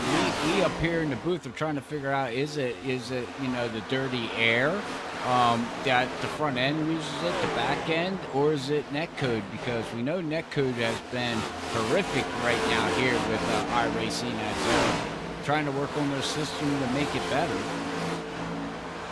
It has definitely been a tough time for sure for that. Is right now you're see Jared Hughes going around here. This is for 14th. His Parent is dropping back with that heavy damage on the right front, but you're seeing right here Sam Dyer almost going for the big move there on Zachary King. Just couldn't make it stick. Now Cole Lewis back here in the 52 machine. This is fighting for the top 20, and Sam in that final, you know, is in that final stage now. He's going for it, Robert. I don't think, yeah, I mean, he's going for it, but right now he's still running back here in 20th. Give him time. When he gets that final pit stop, you're going to see the speed come out of that 35. He's been laying back all race, and he does it every week. You can go back and watch every race. This is what this guy does. So we'll see what he can do. And we haven't talked much about Cole Lewis either here. Up 6 positions. He's having a decent run in P20 as he's still battling side by side as Zachary King now gets into the wall. But yeah, Dakota, you know, back here to Lewis, having a good run. Not bad for him. Dakota Bly is up 11 positions. Not bad. Having a good run here so far. But yeah, I mean, these guys back here might be running in the back and trying to figure out as we go up here to Evan. That just gave him some damage there, Zach. Yeah, definitely a little slap to the wall there for the 81 there. He's got a few little scuffs, it looks like, to that a few times as Evans up to the 16th position after qualifying 26. So definitely a good march for him, and he should get Joshua Parent here next, who is definitely struggling with that damage from that hit to the wall. So catching up to him for the top 15. But still at the moment, Kyle Heath leading the way, Christian Barnes holding second, Isaiah Sutherland in the 3rd spot, Zachary Maddox in 4th, and Dakota Camper trying to find his way to hold back Dustin Stallings for that top 5. Yeah, Dustin Stallings is ripping the top, running the high line, Kyle Larson line, as he's going to go up underneath, use the side draft a little bit, which is not really a big thing like you noted earlier here, Zach, but Dustin Stallings is going to try to work his way around as he's going to get tight and slide up and almost get into it. Oh, as Brandon Maddox just creamed the wall. I said you can kiss the wall. I didn't say kiss it that hard. Definitely don't want to do that for sure, as that would hurt the race car. But right here, Brandon Maddox seeing the slower cars from racing here, as he's going to have a chance here to possibly look to the inside or the outside, or Wolfsford. He's going to look to the outside, but Wolfsford kind of closes the door there for a second, so he backs out of it. So smart move from Maddox there. That could have ended in disaster for both them drivers. But right now, everybody's starting to feel the tires come into effect, Robert. 27 laps into this run, and this is when the tire wear really starts to kick in. Yeah. We'll see who saved the tires, and then as we see Stallings up here, he's getting into the wall. Definitely don't want to keep doing that as we'll ride along with him on the right side of the back of the car here, and you can see just how close he's getting to the wall. But right now, you know, the preferred line here in 3 and 4 is going to be that low line. But now let's watch, ladies and gentlemen, as he goes through 1 and 2, he's running the high line, and let's see how close he gets to the wall. If that's where he goes. He goes up, he's running up there, and you can see, look at this, look at this, look at this. He's kissing, he touched it a little bit, and man, that is wall riding. It was definitely close there, and it even slowed him down a little bit. That allowed Camper to get right back there, and look, immediately chops down in front of him, and look at the air that it dumps on that 3. It allows now Wolsifer to get to the outside of him, and it just shows you how much of an effect it is when a driver drops down in front of you.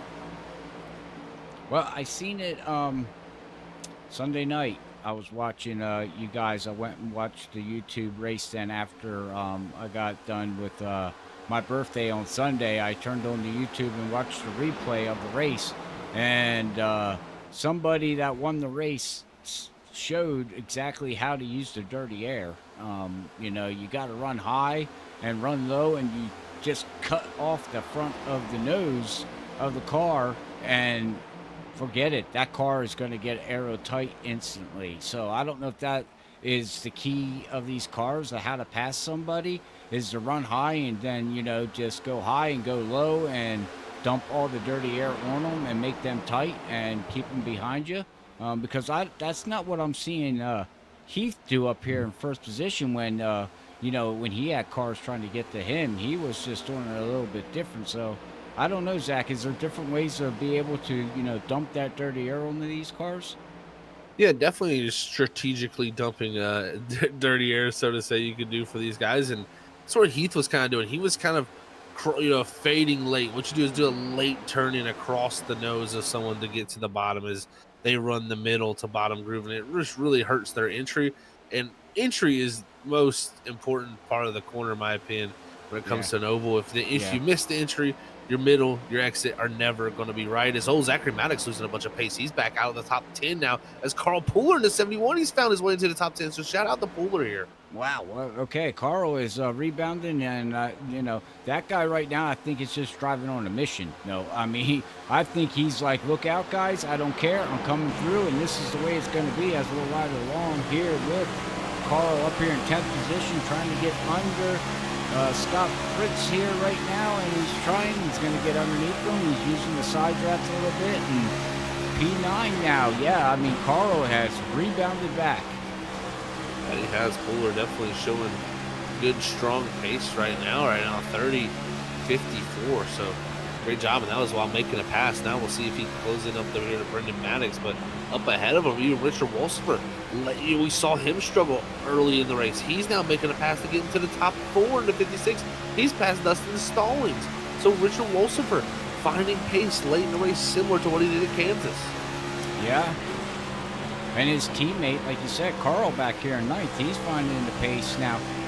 Not to change subjects here real quick, Zach, but you got to let me know, don't understand what it is, but the FP on this dashboard that says 70, what is that? That is your fuel pressure. Huh. So when you start running out of fuel, does that number actually drop? Yes. Oh. Fuel pressure number will drop. Interesting. Okay. That's interesting. Something cool to see with this new dashboard that people like and don't like.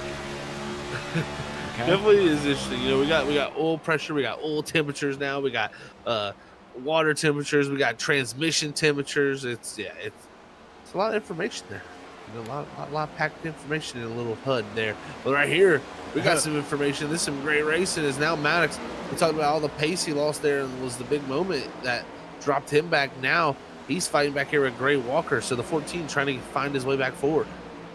It looks like he's trying to work his way back forward as Gray Walker's going to look under the 48, but does not clear. And now we got Zachary Maddox going to look on the high side. And like you said, Zach, we are now 37 laps on these tires. These tires got to be mad. Oh, for sure. I think that is what's hurting a few. But look at Maddox. Maddox in the 14.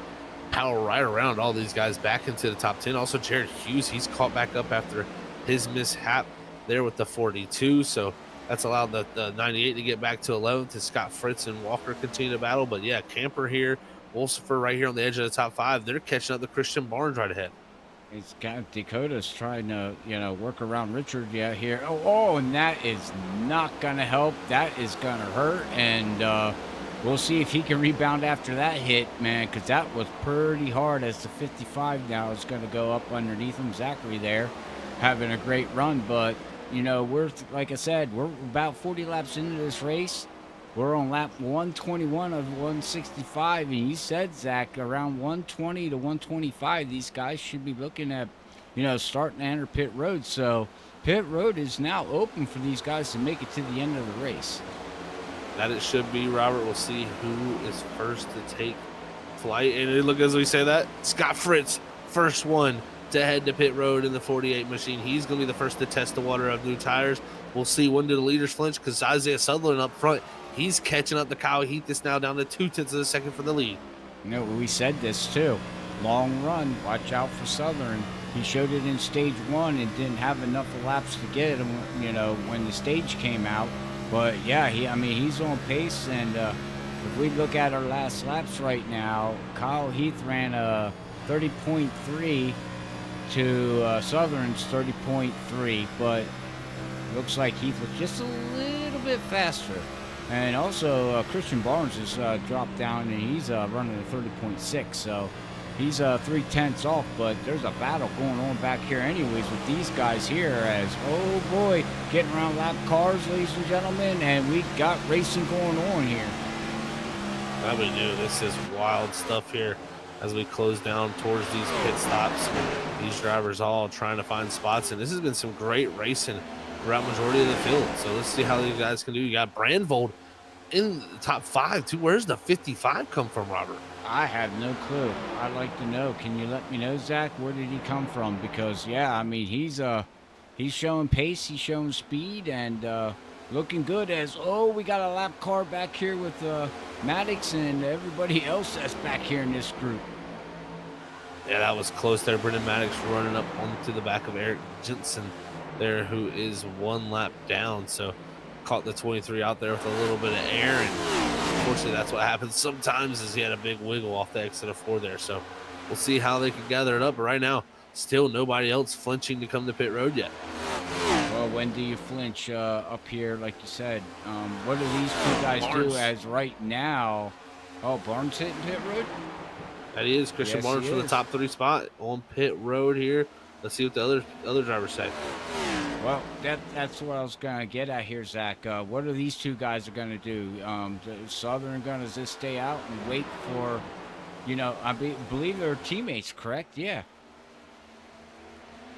Definitely, these 2 are teammates, so this is going to be interesting to see how they Okay. time this out. Yeah, so Yeah, do they play we'll see how this together works. or do they play against each other? If I'm Kyle Heath, I want to make sure I stay out in front of that 24. He's been a little bit better on these longer runs. I mean, it's going to be tough for the 24 to get around the 13 because the 13's had this clean air, but the 24 has had a little bit better pace. If I'm Isaiah Sutherland, I'm looking to jump my teammate because I've had that little bit better pace. So we'll see who flinches first up front here. They continue on for the time being. Same for Richard Wolfsfer, Zachary Branville, and Dakota Camper in our top 5 as they will still have yet to hit pit road. Looks like Jared Hughes will be the next one to pit road. Well, we'll see where Christian Barnes comes out. He hit pit road, and we'll see how that all plays out with fresher tires. And maybe, pitting early like that, Zach, will actually help him out because then, maybe hopefully he can get, some clean air that he doesn't have to worry about, all this dirty air that these cars do. And he can gain some speed, as it looks like we got another driver hitting pit road. Yeah, we do. It looks like Zachary Branville will come to pit road in the 55 machine and see where he will locate himself when he comes off of pit road because caution's out. Oh, and this might work out for Christian Barnes and Zachary here. But yeah. Oh no, Barnes is in the wreck. Oh no. Yeah, it was Barnes. Well, that's not what we want to hear. Definitely don't want to hear that. Looks like possibly the 90 of Joshua Parent in the wall, and this is going to be an unfortunate situation right here. As Barnes on the new tires is just going to be coming by here. You're going to see the 90. He's going to get into that wall. When he gets into the wall, it's going to bounce off into 27 here, who's come by on the fresher tires. So right here in the wall, and then Oh, boom. no. No, no. Oh, man. That's definitely wrong place at the wrong time. Yeah, that is. It's an interesting situation there, Robert, for sure. I'm sure exactly how it all played out there, but definitely a situation where Joshua Parent definitely making some hard contact with the wall. Oh, just gets clipped and into the wall hard, and then he gets hit hard again by Parent. And that's significant damage there. That front end is yeah, that's a, I don't want to say race ending, but it's a race winning ending chance for him to win tonight's race, unfortunately. Definitely a lot of damage, and Barnes after last week's win, not going to be probably having that opportunity once again this week. But I know he's not happy. No, that's for sure. And the thing that's going to be interesting here is, where does Zachary Brandvold come out in all this? I think he's going to be the tail end of the longest lap here, because he's at the front of pit road, or front of the line here. So I think he's going to be in an interesting situation. But somehow Dustin Stallings wins the race off of pit road, and I'm questioning, did he just took just 2 tires? It's actually looking like it. Let's see if we can find out. That is an interesting call, Robert, because just so long on the left sides. I mean, we'll see how much the track position is, valuable to him, because this now it's going to give him that opportunity to lead the way. But man, oh man, this is definitely an interesting situation. We'll watch if we can. Keep an eye if we're going back green here, Zach, as we're watching them go down pit road here. We're going to find out, as he comes down, we'll find out what he does here if he takes 2 tires, because it's showing that he was in pit road, his pit box for 10.8. So I would imagine that he took tires. I mean, 2 tires. We're I believe find out right did. here. Whoops. Let's see. Good. Got the right sides going up. Fuel, and off he goes. Yepers. Yep. 2 tire stop. Interesting. As we're getting ready to go back green here, ladies and gentlemen. We'll see what 2 tires do, Zach. I don't know. What do you think about that call? That one concerns me, Robert. Just so long on the left side tires. I mean, I'd have to know the wear of the tires before, but I mean, if Stallings feels like this is the right call to get track position, then we'll see, because he was definitely starting to struggle there a little bit. The only thing I can think too is maybe this will help loosen that race car up with having a little bit fresher right sides. We've seen before in the past, right side only tires can help loosen you up, and from what we've seen tonight, cars seem very, very tight. So we'll see. Maybe this is the way to help it turn. We'll see. Stallings, does he have a little bit of a trump card, so to say, in his back pocket? Well, only time will tell, ladies and gentlemen, as we're getting ready to go back green here with the BRB Racing League here at Charlotte Motor Speedway for their Independence race. And here we go, ladies and gentlemen. Green flags are going to go out. We're going to get freaky fast, freaky crazy, freaky greens out. Let's go, ladies and gentlemen. Boogity, boogity, till the end. And great start from the leader of Dustin Stallings. He's able to charge out front. And look at this. Sutherland and Heath here. This battle is going to be important. And Sutherland's going to clear and get in front of Heath for the first time tonight. What will the 13 do here? Will he try to fight back around his teammate as others behind fight and try to claw a little way forward? You know, try to claw and get out of the dirty air, but let's see what that 0-0 can do. Can he hold off? And the question is how long does the 2 tires last? Does it last? We're going to find out, because Sutherland is going to be looking to pounce on him, eat him up the best that he can, as we got Richard going up into the wall and staying off the wall. Good job from Richard there. I thought he was going to hit, scrape the wall there. I feel like it was very, very close there for a few, for sure. Is right now Stallings on the 2 tires, able to hold position for the time being out front. We'll see if the tires work well for him or what, because right there, that time by, fastest lap of the race from Stallings on the 2 tires, Robert. That's interesting. I wonder if he practiced that throughout the practice race to figure out if that's what you want to do here. As we're watching right now, we got the 14 and the 46 going side by side, trying to battle for their positions here as they are battling for a 7th and 8th position, trying to hold on. Carl trying in that 71, trying to get himself up into the top 5, trying to figure his way around here as these 2 cars right in front of him are still battling side by side. There are some great racing going on right here in front of this 71 machine now. They look to the inside of the 46, and remember, it was contact between these 2 under caution that really sent the 46 into a spiral. But Shelby's done a great job to get himself back in the mix. Big run here from the 71 down the front straightaway. He'll look to the outside of the 46 here onto the quarter entry of turn number 1, but the 46 closing the door. 46 there, Shelby closing the door. We also see right up in front, they're battling bad. Oh, as Carl does the crossover move, and we'll see if he's going to be able to pass him now, Zach. Oh man, these guys are hitting a wall too, sorry. Yeah, definitely a little bit of wall usage out there from a few as the side-by-side racing up here is Dylan Yeager. He's found his way back into the mix. The 42 at one point sideways going up the racetrack, almost wrecking, and he's able to find some speed here as he's fighting with Richard Wolfsburg, Dakota Camper, and to Zachary Maddox. Yeah, what a rebound for that guy right now, but also what a charge right now up to 14th position, and here comes Sam Dyer. Gonna try to work his way up through the field as we ride along with him right now. He sees everybody scraping the wall a little bit. He's gonna be behind that 23 and the 33 as they go side by side down into turn 1. And Sam is saying, I don't know where to go. I'm gonna go low. You can hear him throttling that gas sack. What a nice turn. Definitely had to lift out that throttle there. It got so close between him and the 33. That was always going to be a situation where he had to back out just a little bit. But right here now, the 18 going to put it on his door. Now you're also going to see the 55 jump to the right rear quarter panel. And Sam going from 1 point trying to pass the 33. He's going to lose 3-4 positions here, stuck on this bottom side. Stuck on the bottom side as we go back up here. Kyle Heath is still trying to figure out where he wants to go. Richard's still running up here in 4th position. We got Kyle Heath running in 3rd. And then we got Southern in here trying to figure out what he needs to do, as right now our points leader, Dustin Stallings, 2-tire pit stop, and he is actually looking really good right now, Zach.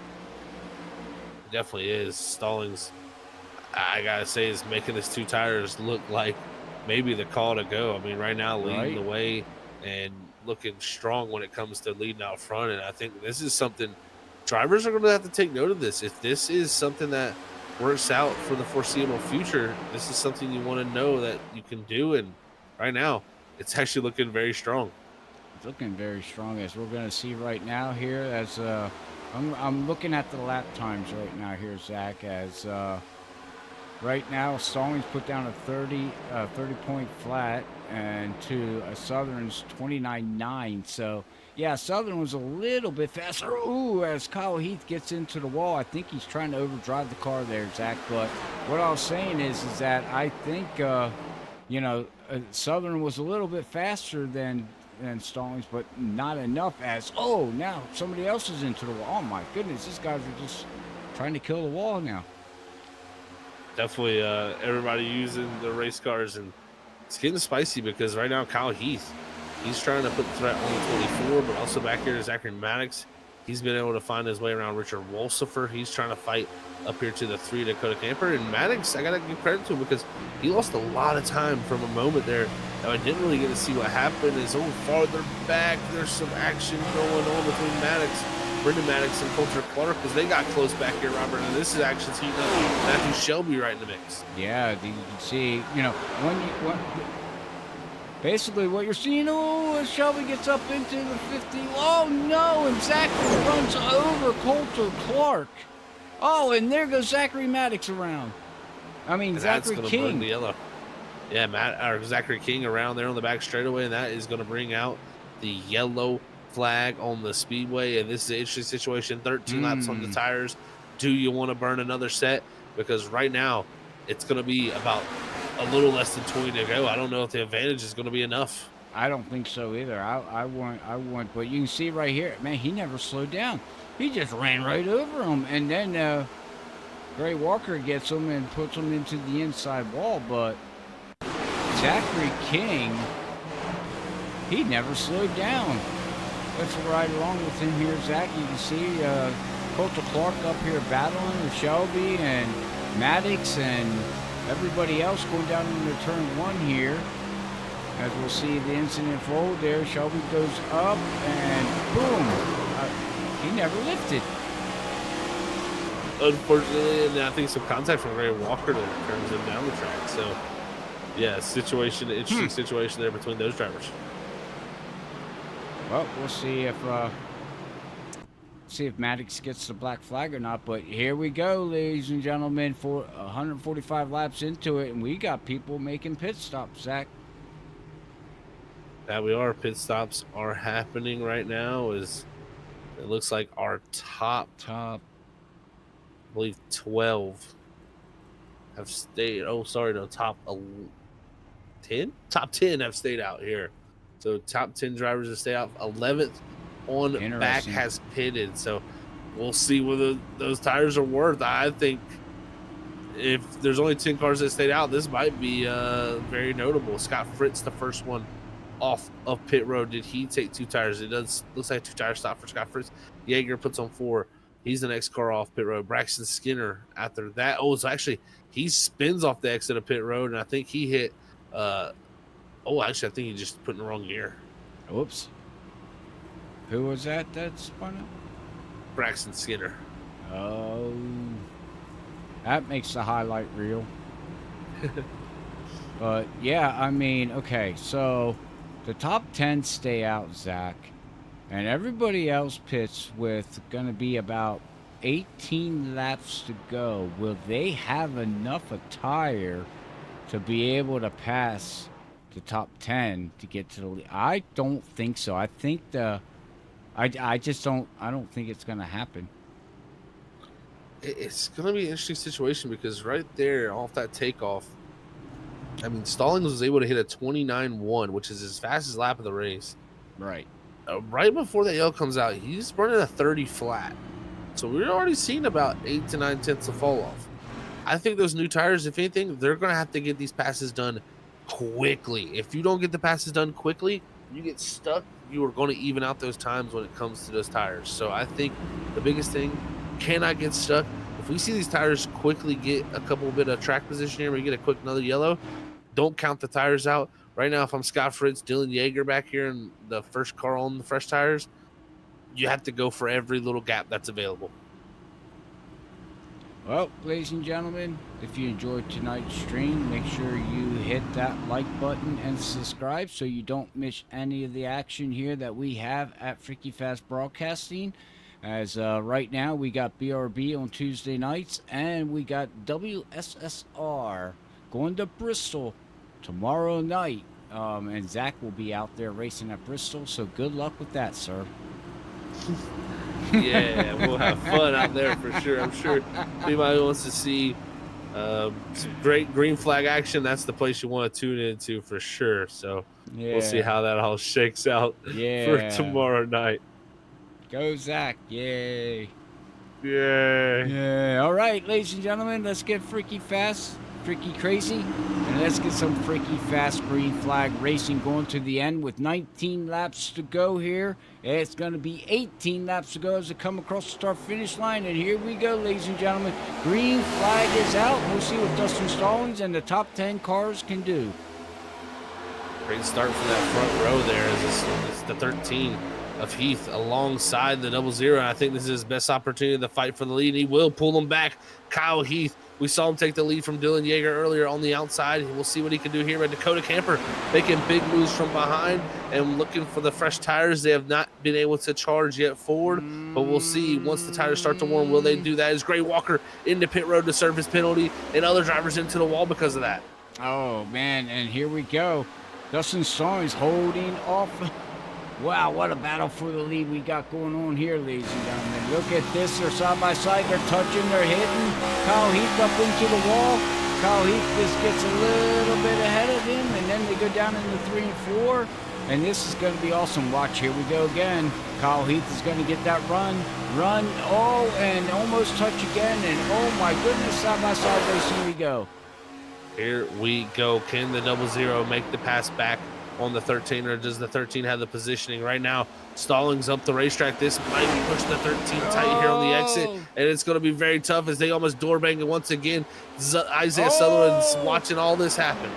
Yeah, and they're not only just door banging, as Kyle just pulls out and says, okay, I'm going to figure out something different, because they were door riding each other all the way down the backstretch. As Sutherland's now going to look underneath, above his teammate here and see what he does. But right now, with Scott Fritz is actually the biggest mover right now from that last pit stop there, Zach.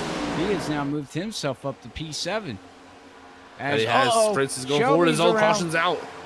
That he is. Shelby spun around on the back straightaway, and caution quickly comes out. I think that was contact between him and Braxton Skinner, as I think the 46 there just kind of coming off the wall just a little bit there, down into the 33. Let's see if we can find it. The replay's being stupid right now. Anyway, Zach, we'll find it eventually. We will find it. As you see there, that was Stallings at one point into the wall, but we're all good, as I believe. I gotta find. There we go. All right, we'll go back. Here we go, ladies and gentlemen. I found it. As we can see here, like you said, the 33. They got side by side coming out of the turn. Coming down the backstretch and whoa, okay. Did the 46 just turn left? He I think he was trying to stay off the wall, and when he did, he kind of just corrected down into the 33 and kind of turned himself off the nose. If anything, if you're watching here on board with him, we'll see. I think what you're going to see is he's going to go here run the outside group, and this car is going to get tight right about. Oh yeah, he's cranking the wheel. And you can see, oh no, yeah, it just was slightly coming down, you know, and just the paths kind of came together. Two paths into one. That they are. No, pit road is busy here. Scott Fritz again. No, he stays out here, and he's up the top 5 with those fresh tires. But now we're going to see, I think, the likes of Kyle Heath back here in about 10th with fresh tires.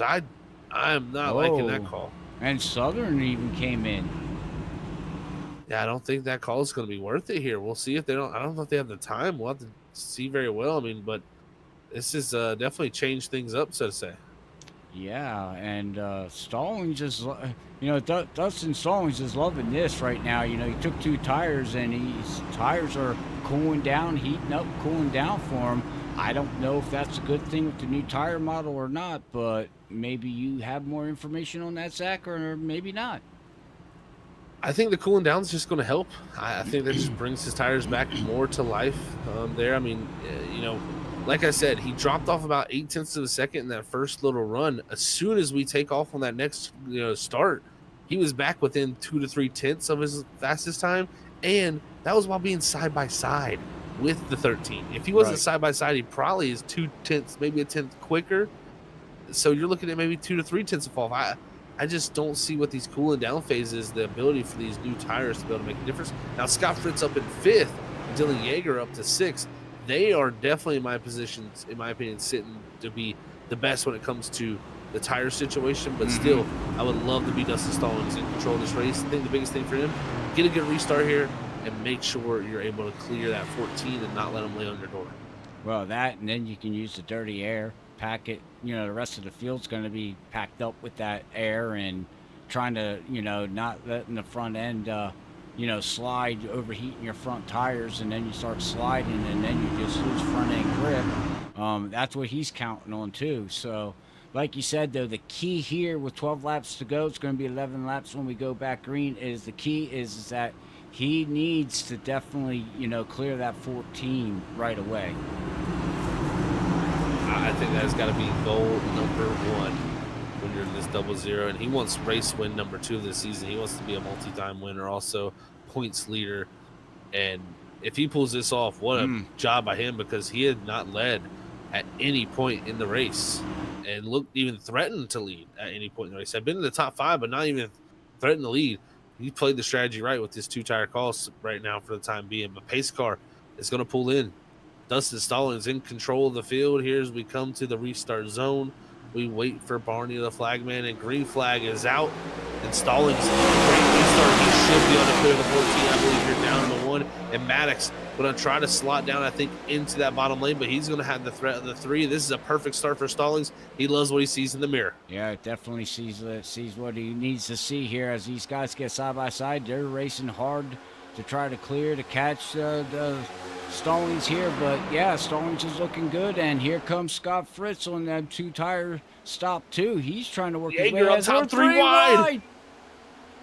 Wow, what a move from him. The 42 going for. He beats and bangs with the 55 of Bramville. They're side by side here. Scott Fritz knows he's got to go. Bramville up into the 42. Here comes the 24 of Sutherland. Tires meaning something here right now because they want to be the first one on them. Still 3 wide now here. We got Scott Fritz, not Scott Fritz. We got Richard there and Isaiah Sutherland. They're beating and banging, going side by side, and Richard is just a pinball machine right now.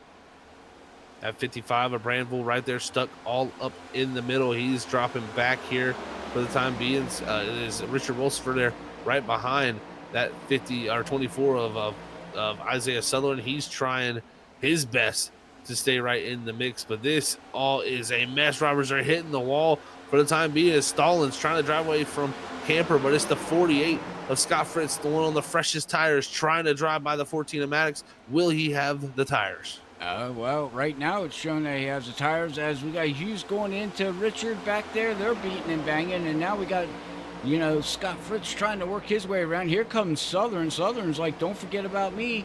I got fresh tires, and I'm going to try to go for a run here as we ride along, and we see, and there goes the wrecking. 14. The 14, the 42, and the 48 involved. Sutherland up the 3rd now, and what a mess down the back straightaway. And right here, Robert, this is setting fireworks up right here. Oh boy! Let's see who this was involved in. The 14 was involved. I know that. And the 14, the 48, and the 42 right here is down the back straightaway. You can see there the kind of just look like, the 48 and the 14 just kind of come together there on the exit. And unfortunately, the 42 Dylan Yeager's just kind of there.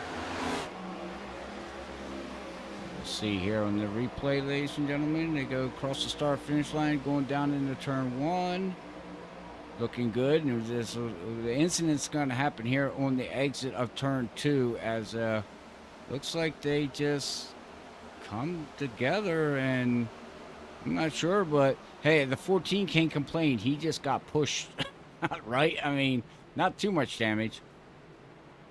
Yeah, it could have been worse, definitely. And I mean, this just going to be a loss of track position more than anything this late in the race is going to be tough for a few of these guys. But we'll see how this all shakes out. Stallings still leading, Dakota Camper in second, Scott Fritz. Somehow, after all of this right here, Fritz involved in this. He's going to come back and get his position back in 3rd. Yeager is going to slot back up in 4th, and Sutherland up the 3rd. So fresh tires, 3rd, 4th, 5th.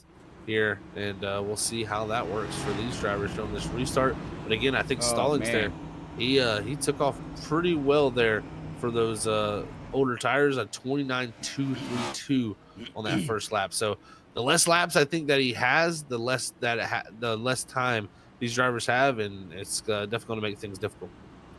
Yeah, but I still wouldn't want to be Dustin Stallings. I mean, you gotta be nervous, right? I mean, you're getting all these, yellows. It's helping you out, but at the same time, it's just bringing the field right back to you, and that can be nerve-wracking on its own. No doubt can be very nerve-wracking for sure, Robert.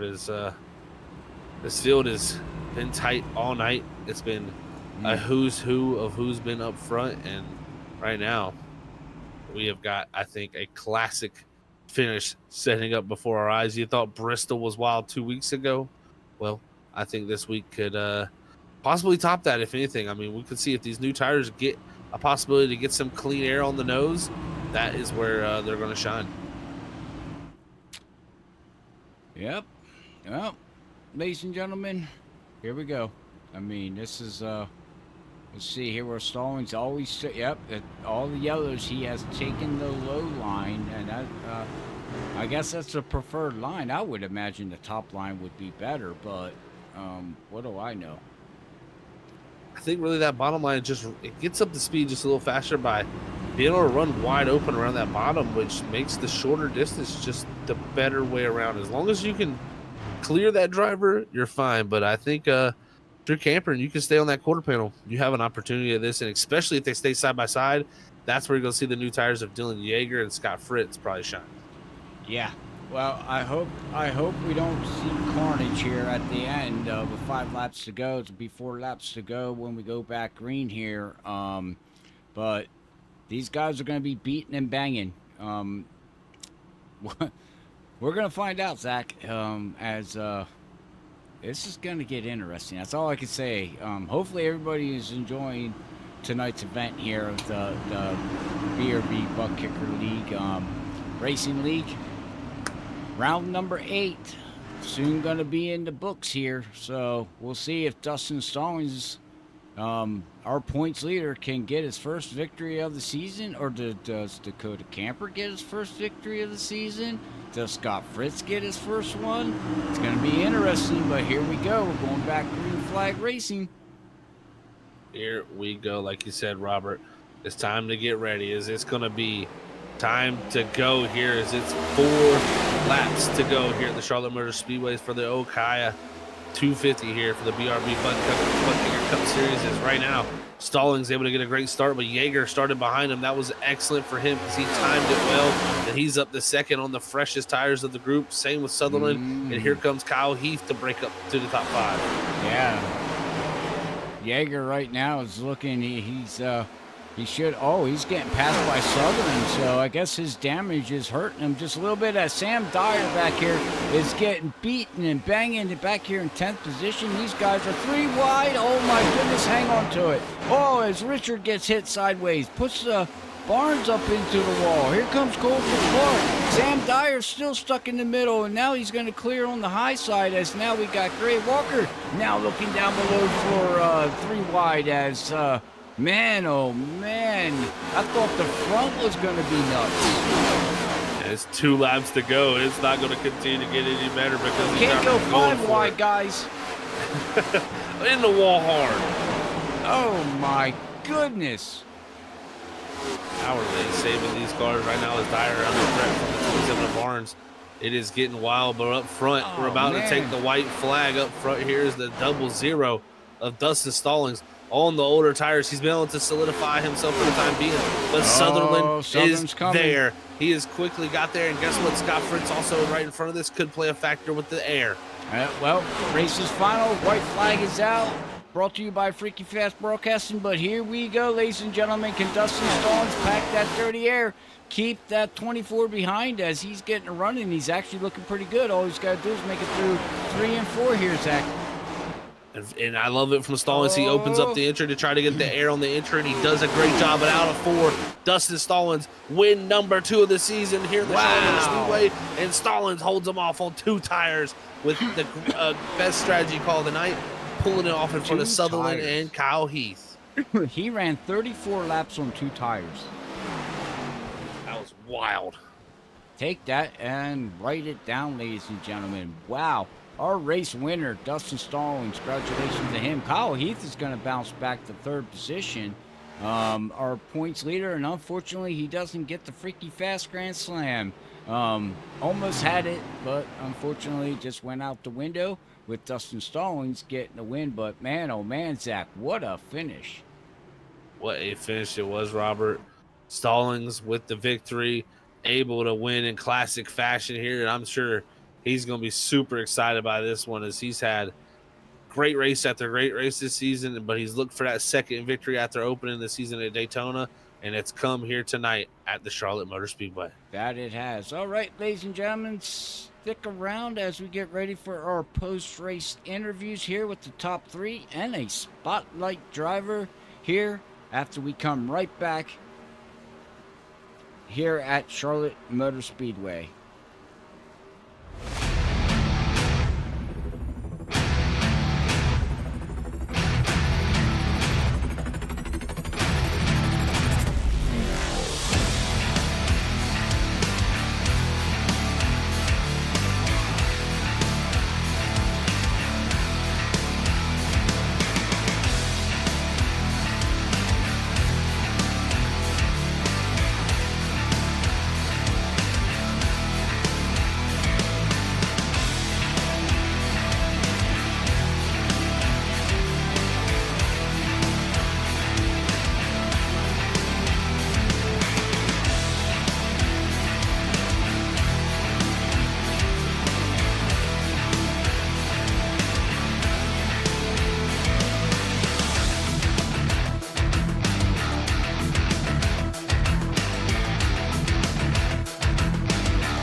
And we are back here for your post-race show, folks, for your post-race interviews. And we're going to talk to the race winner, the points leader, and the man that played the strategy perfect here tonight. Let's hear from the 00 of Dustin Stallings. Hey, Dustin and Zach up in the booth. You got a copy? Yes, sir. I got you. Well, buddy, I tell you what a excellent strategy call you played here tonight, pulling off the two-tire call. Take us through it, because those left sides had a ton of laps on them, but you made that thing look perfect. Yeah, with all those restarts coming there at the end, I did not think they were going to hold, because I knew I was getting a good amount of laps on those lefts, but I don't know if those cautions kind of helped me, and I was just timing those restarts perfect, or I don't know. I still don't believe it, to be honest.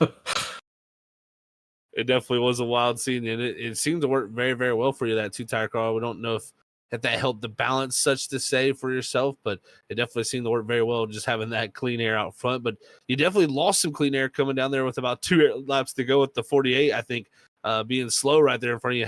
How were you thinking when you were catching up to the lap car, going, "Oh no, this is my air"?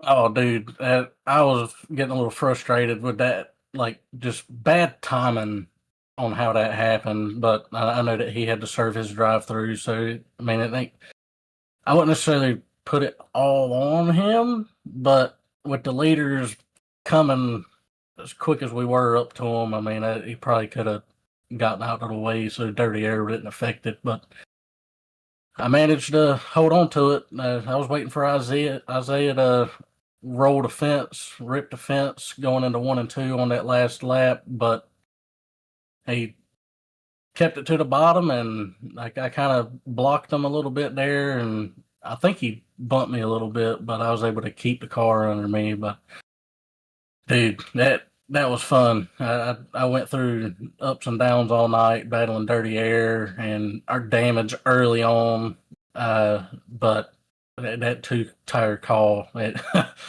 didn't think it was going to work out, but took the chance and ended up getting me to win. But I had a blast, and my teammates had a real good night too. Definitely was a good night overall for you guys, Dustin. There, congrats on the second win too, man, of the season, and leading the points coming in here. That's going to help things for sure for yourself, like you said, because you had to battle definitely through a tough night of ups and downs. But the two-tire call definitely was on the right side of things here. But we got a week off, then we head to Dover. How you feel about the concrete of Dover there? I'm pretty decent there.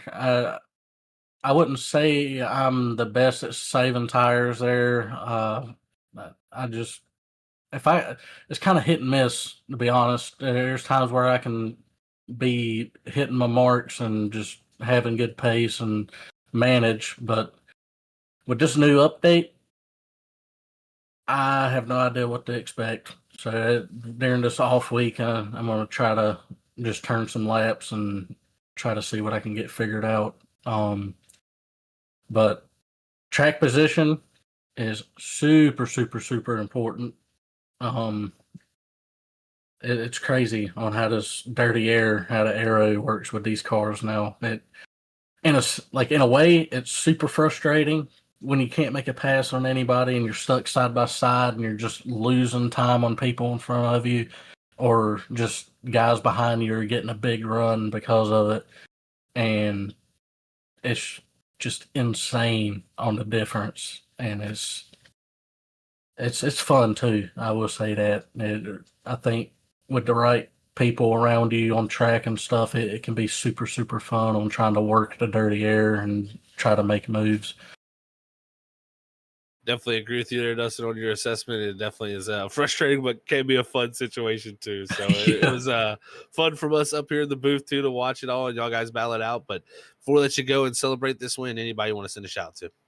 I want to give a shout out to all the admins, Adam and Steven especially. I hate that they had to step out of their car to kind of do race control. They're kind of dropping the hammer on some stuff.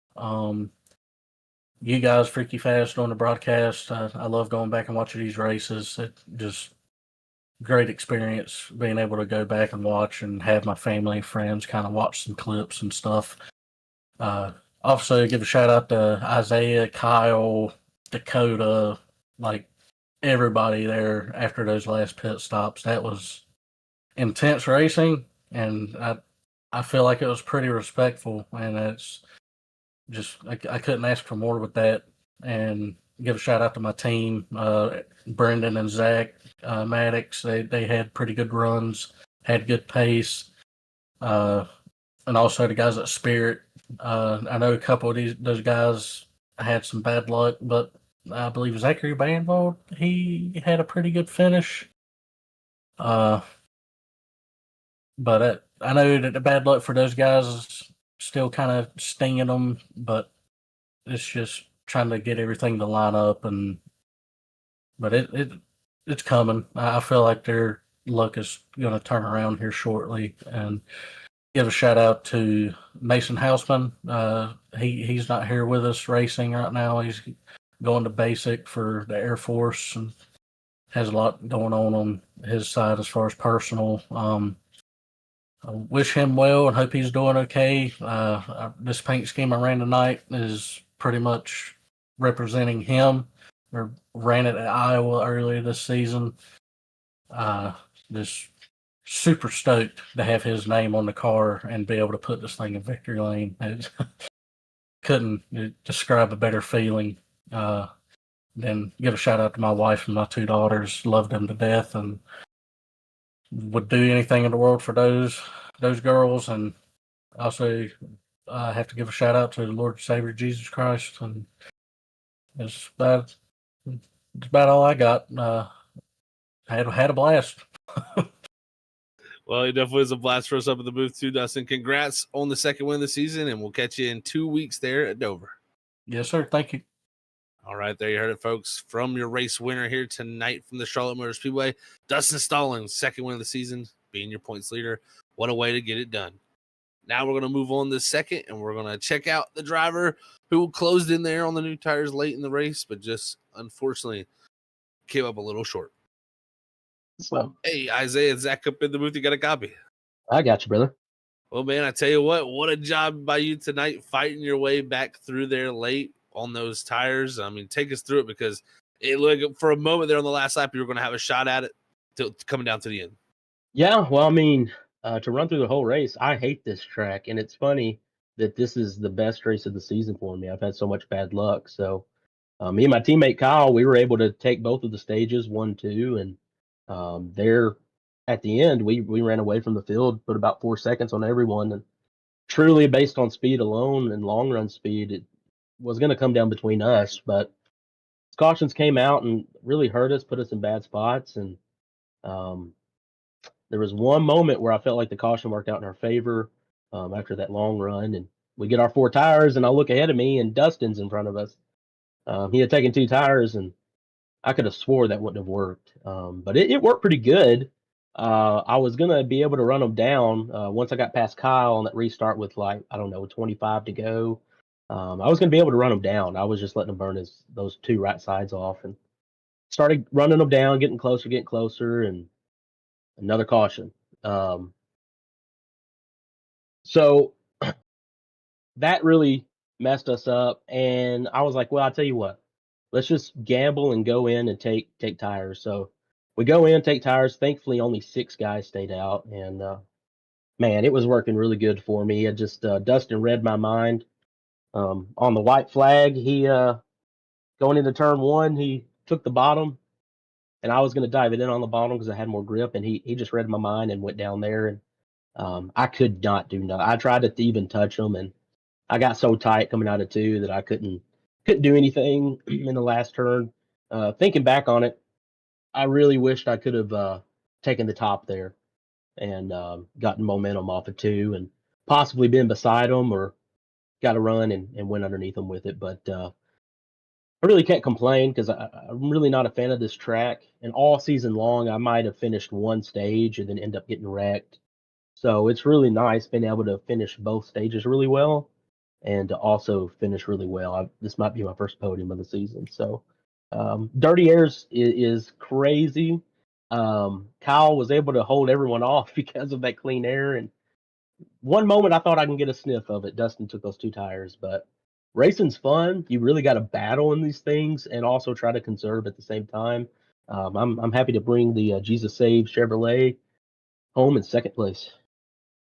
Definitely was a great run for you, Isaiah. Like you said, great finishes in the stage, great finish here to end the night. So a ton of points to help turn your season around for yourself. And next week, well, actually, sorry, not next week. We're going to have the off week, but then the week after, we're going to be heading to Dover. How do you feel about that? Because, you know, around here, you're known as one of the best drivers on concrete. Yeah, Andrew's the one that gave me that name from Pit Stop TV, and it never clicked, but most of the wins I got were all the concrete tracks 2 seasons ago and last season. This season came close, Nashville and Bristol, but no cigar. Man, I never really thought that I was good at concrete tracks. It was just a track to me, but I always think back that, yeah, I usually do pretty good at Nashville, Bristol, and Dover. And they're actually tracks I really like. So I'm looking forward to it. I know with this new update, like I said, Dirty Air is very bad, and it's power. I mean, it's realistic, and I like that. It's more realistic, but man, it's something to get used to, and it even shows the reason why track position is so important. That's why these guys are sticking their tongues out, hustling in real life. You know, they're just trying to stay in that top 5, that top 10. And so I can only imagine that Dover, the track that really likes to cut up them tires, you're really going to want to try to stay up front, but also take care of it. It's going to be fun. It's going to be interesting. I love concrete tracks. I'm looking forward to the Monster Mile. Definitely ourselves are looking forward to it too, Isaiah. But before we let you get out here and go prepare for that in these next few, in your week off, anybody wants to send a shout to? Yeah, I got to shout out my good Lord and Savior Jesus Christ. I mean, without him, none of us would be here. He gave us life. He loves every single one of us, and so I just want to spread that message. The joy that He filled me, He can fill you with that same joy and that same hope. We got to shout out my mom and dad. They always tune in and watch. This is the first time they've probably heard me this season. So hey, mom and dad. um, um, my wife, Dalen, love her to death. She lets me do this. Um, Mondays and Tuesdays and do practices and she puts up with it. So I'm very thankful for her and I love her. Got a lot of family that tune in and watch. Uncle Gary, got some friends that tune in and watch. Can't name them all because there's too many of them, and I'm just so thankful for them all. Yeah, and you guys in the booth, you guys took over for Pit Stop TV, and I've raced in some leagues that you guys broadcast. You guys always do well, and y'all are, it's very nice of y'all to step in and take over for Pit Stop for a few weeks. So shout out to you guys and all the fans that watch. Big shout out to the admins. They Steven and Adam haven't been racing with us because they want to clean up some of the racing. And already we can see we've had some issues tonight, but they're doing great already. And big shout out to them. Yeah, that's it. Well, thank you for the kind words, Isaiah. Definitely fun to see you out there on track, man. And we'll catch you in 2 weeks at Dover. 10-4. We'll see you guys. All right, there you heard it from your second place man here tonight, Isaiah Sutherland. What a drive from him at a track he didn't really prefer. So he definitely had an excellent night. Unfortunately, we're not going to be able to talk to his teammate, Kyle Heath, who finished in third. He's called it an early night there and said, you know what, I got to get to bed. So Heath, great run once again for that 13. He has been spectacular on these intermediates. I'm sure a win is coming just around the corner for him. But as we finished our post-race interviews, we're going to go ahead and look at our finishing results and see where your favorite drivers finished out tonight here for this 250 miles at the Charlotte Motor Speedway here with the BRB Butt Kicker Cup Series. You see Dustin Stallings' second victory of the season opener. It took him a while to get another one, but he got it done here tonight on 2 tires at the Charlotte Motor Speedway, just in front of Isaiah Sutherland. As Kyle Heath there takes it home in third. Fourth is going to be Dylan Yeager. Fifth going to be Dakota Camper. Sixth is going to be the 55 of Zachary Brandvold. Seventh is the 23 of Brendan Maddox. Eighth is going to be Jared Hughes. Ninth is Zachary Maddox. 10th is going to be the 18 of Gray Walker. And as we look through the rest of our finishing order, you're going to see some drivers who just missed out on that top 10. Braxton Skinner, Dakota Blay, and Sam Dyer fighting all night just to get there. They're going to finish 11th, 12th, and 13th. Same for Coulter Carter back here in 14th. But see, Carl Pooler had his moments. Richard Wolfs, for both of them in the Limited List Esports cars, had their moments, but they're going to come home 17th and 18th.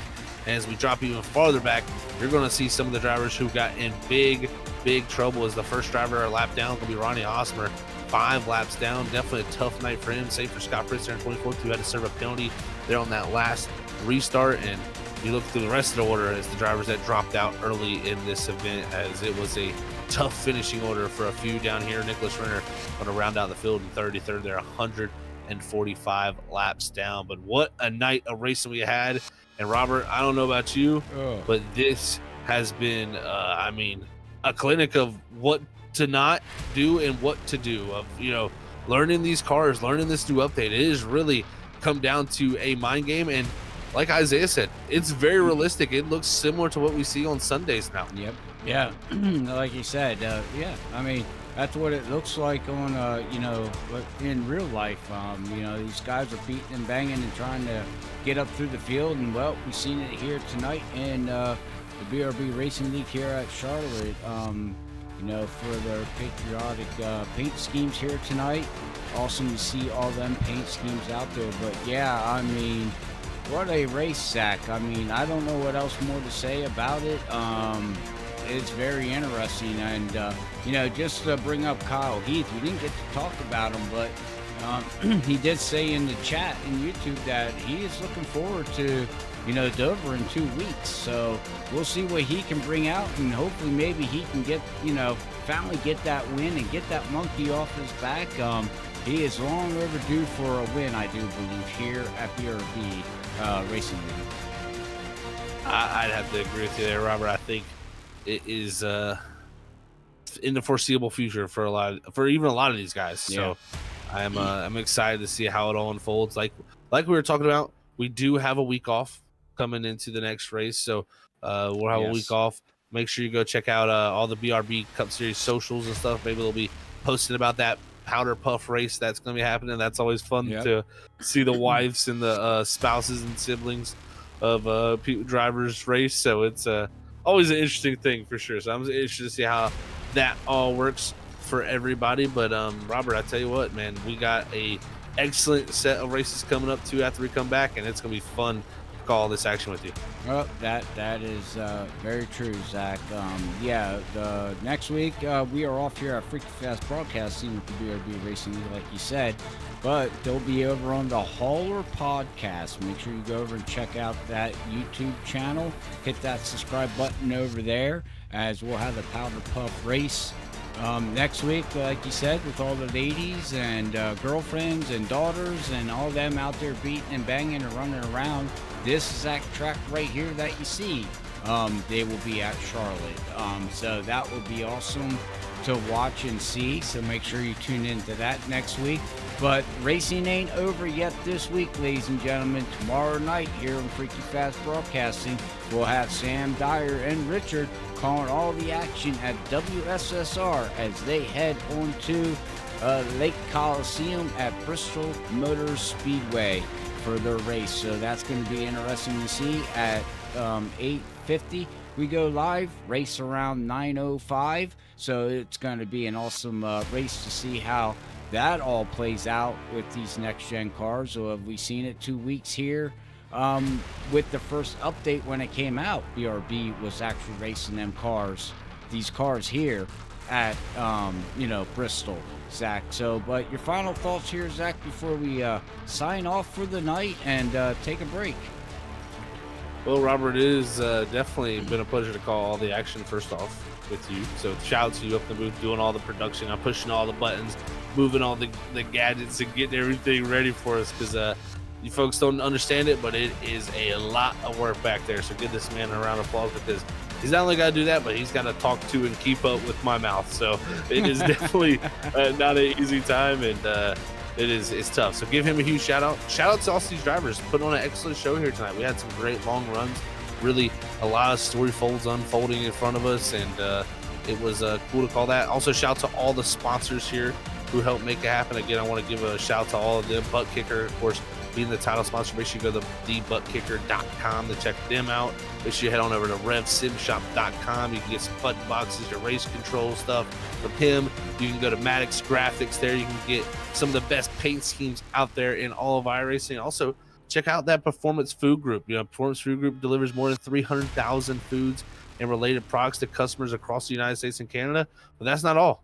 They also build lasting relationships with their customers and do everything to ensure success. So make sure you go check them out, because that's an awesome sponsor to have. And then, of course, last but not least, let's give a shout out to the the race sponsor here tonight, Ohkaya 250, because it was a excellent race here tonight, and I'm pretty sure didn't get a ton of information about the sponsor, but I'm pretty sure they have music. So yeah, definitely go check out Ohkaya there, as that is great to see them supporting a racing league such as the BRB Butt Kicker Cup Series. But again, shout out to Dustin Stallings getting getting a second victory of the season.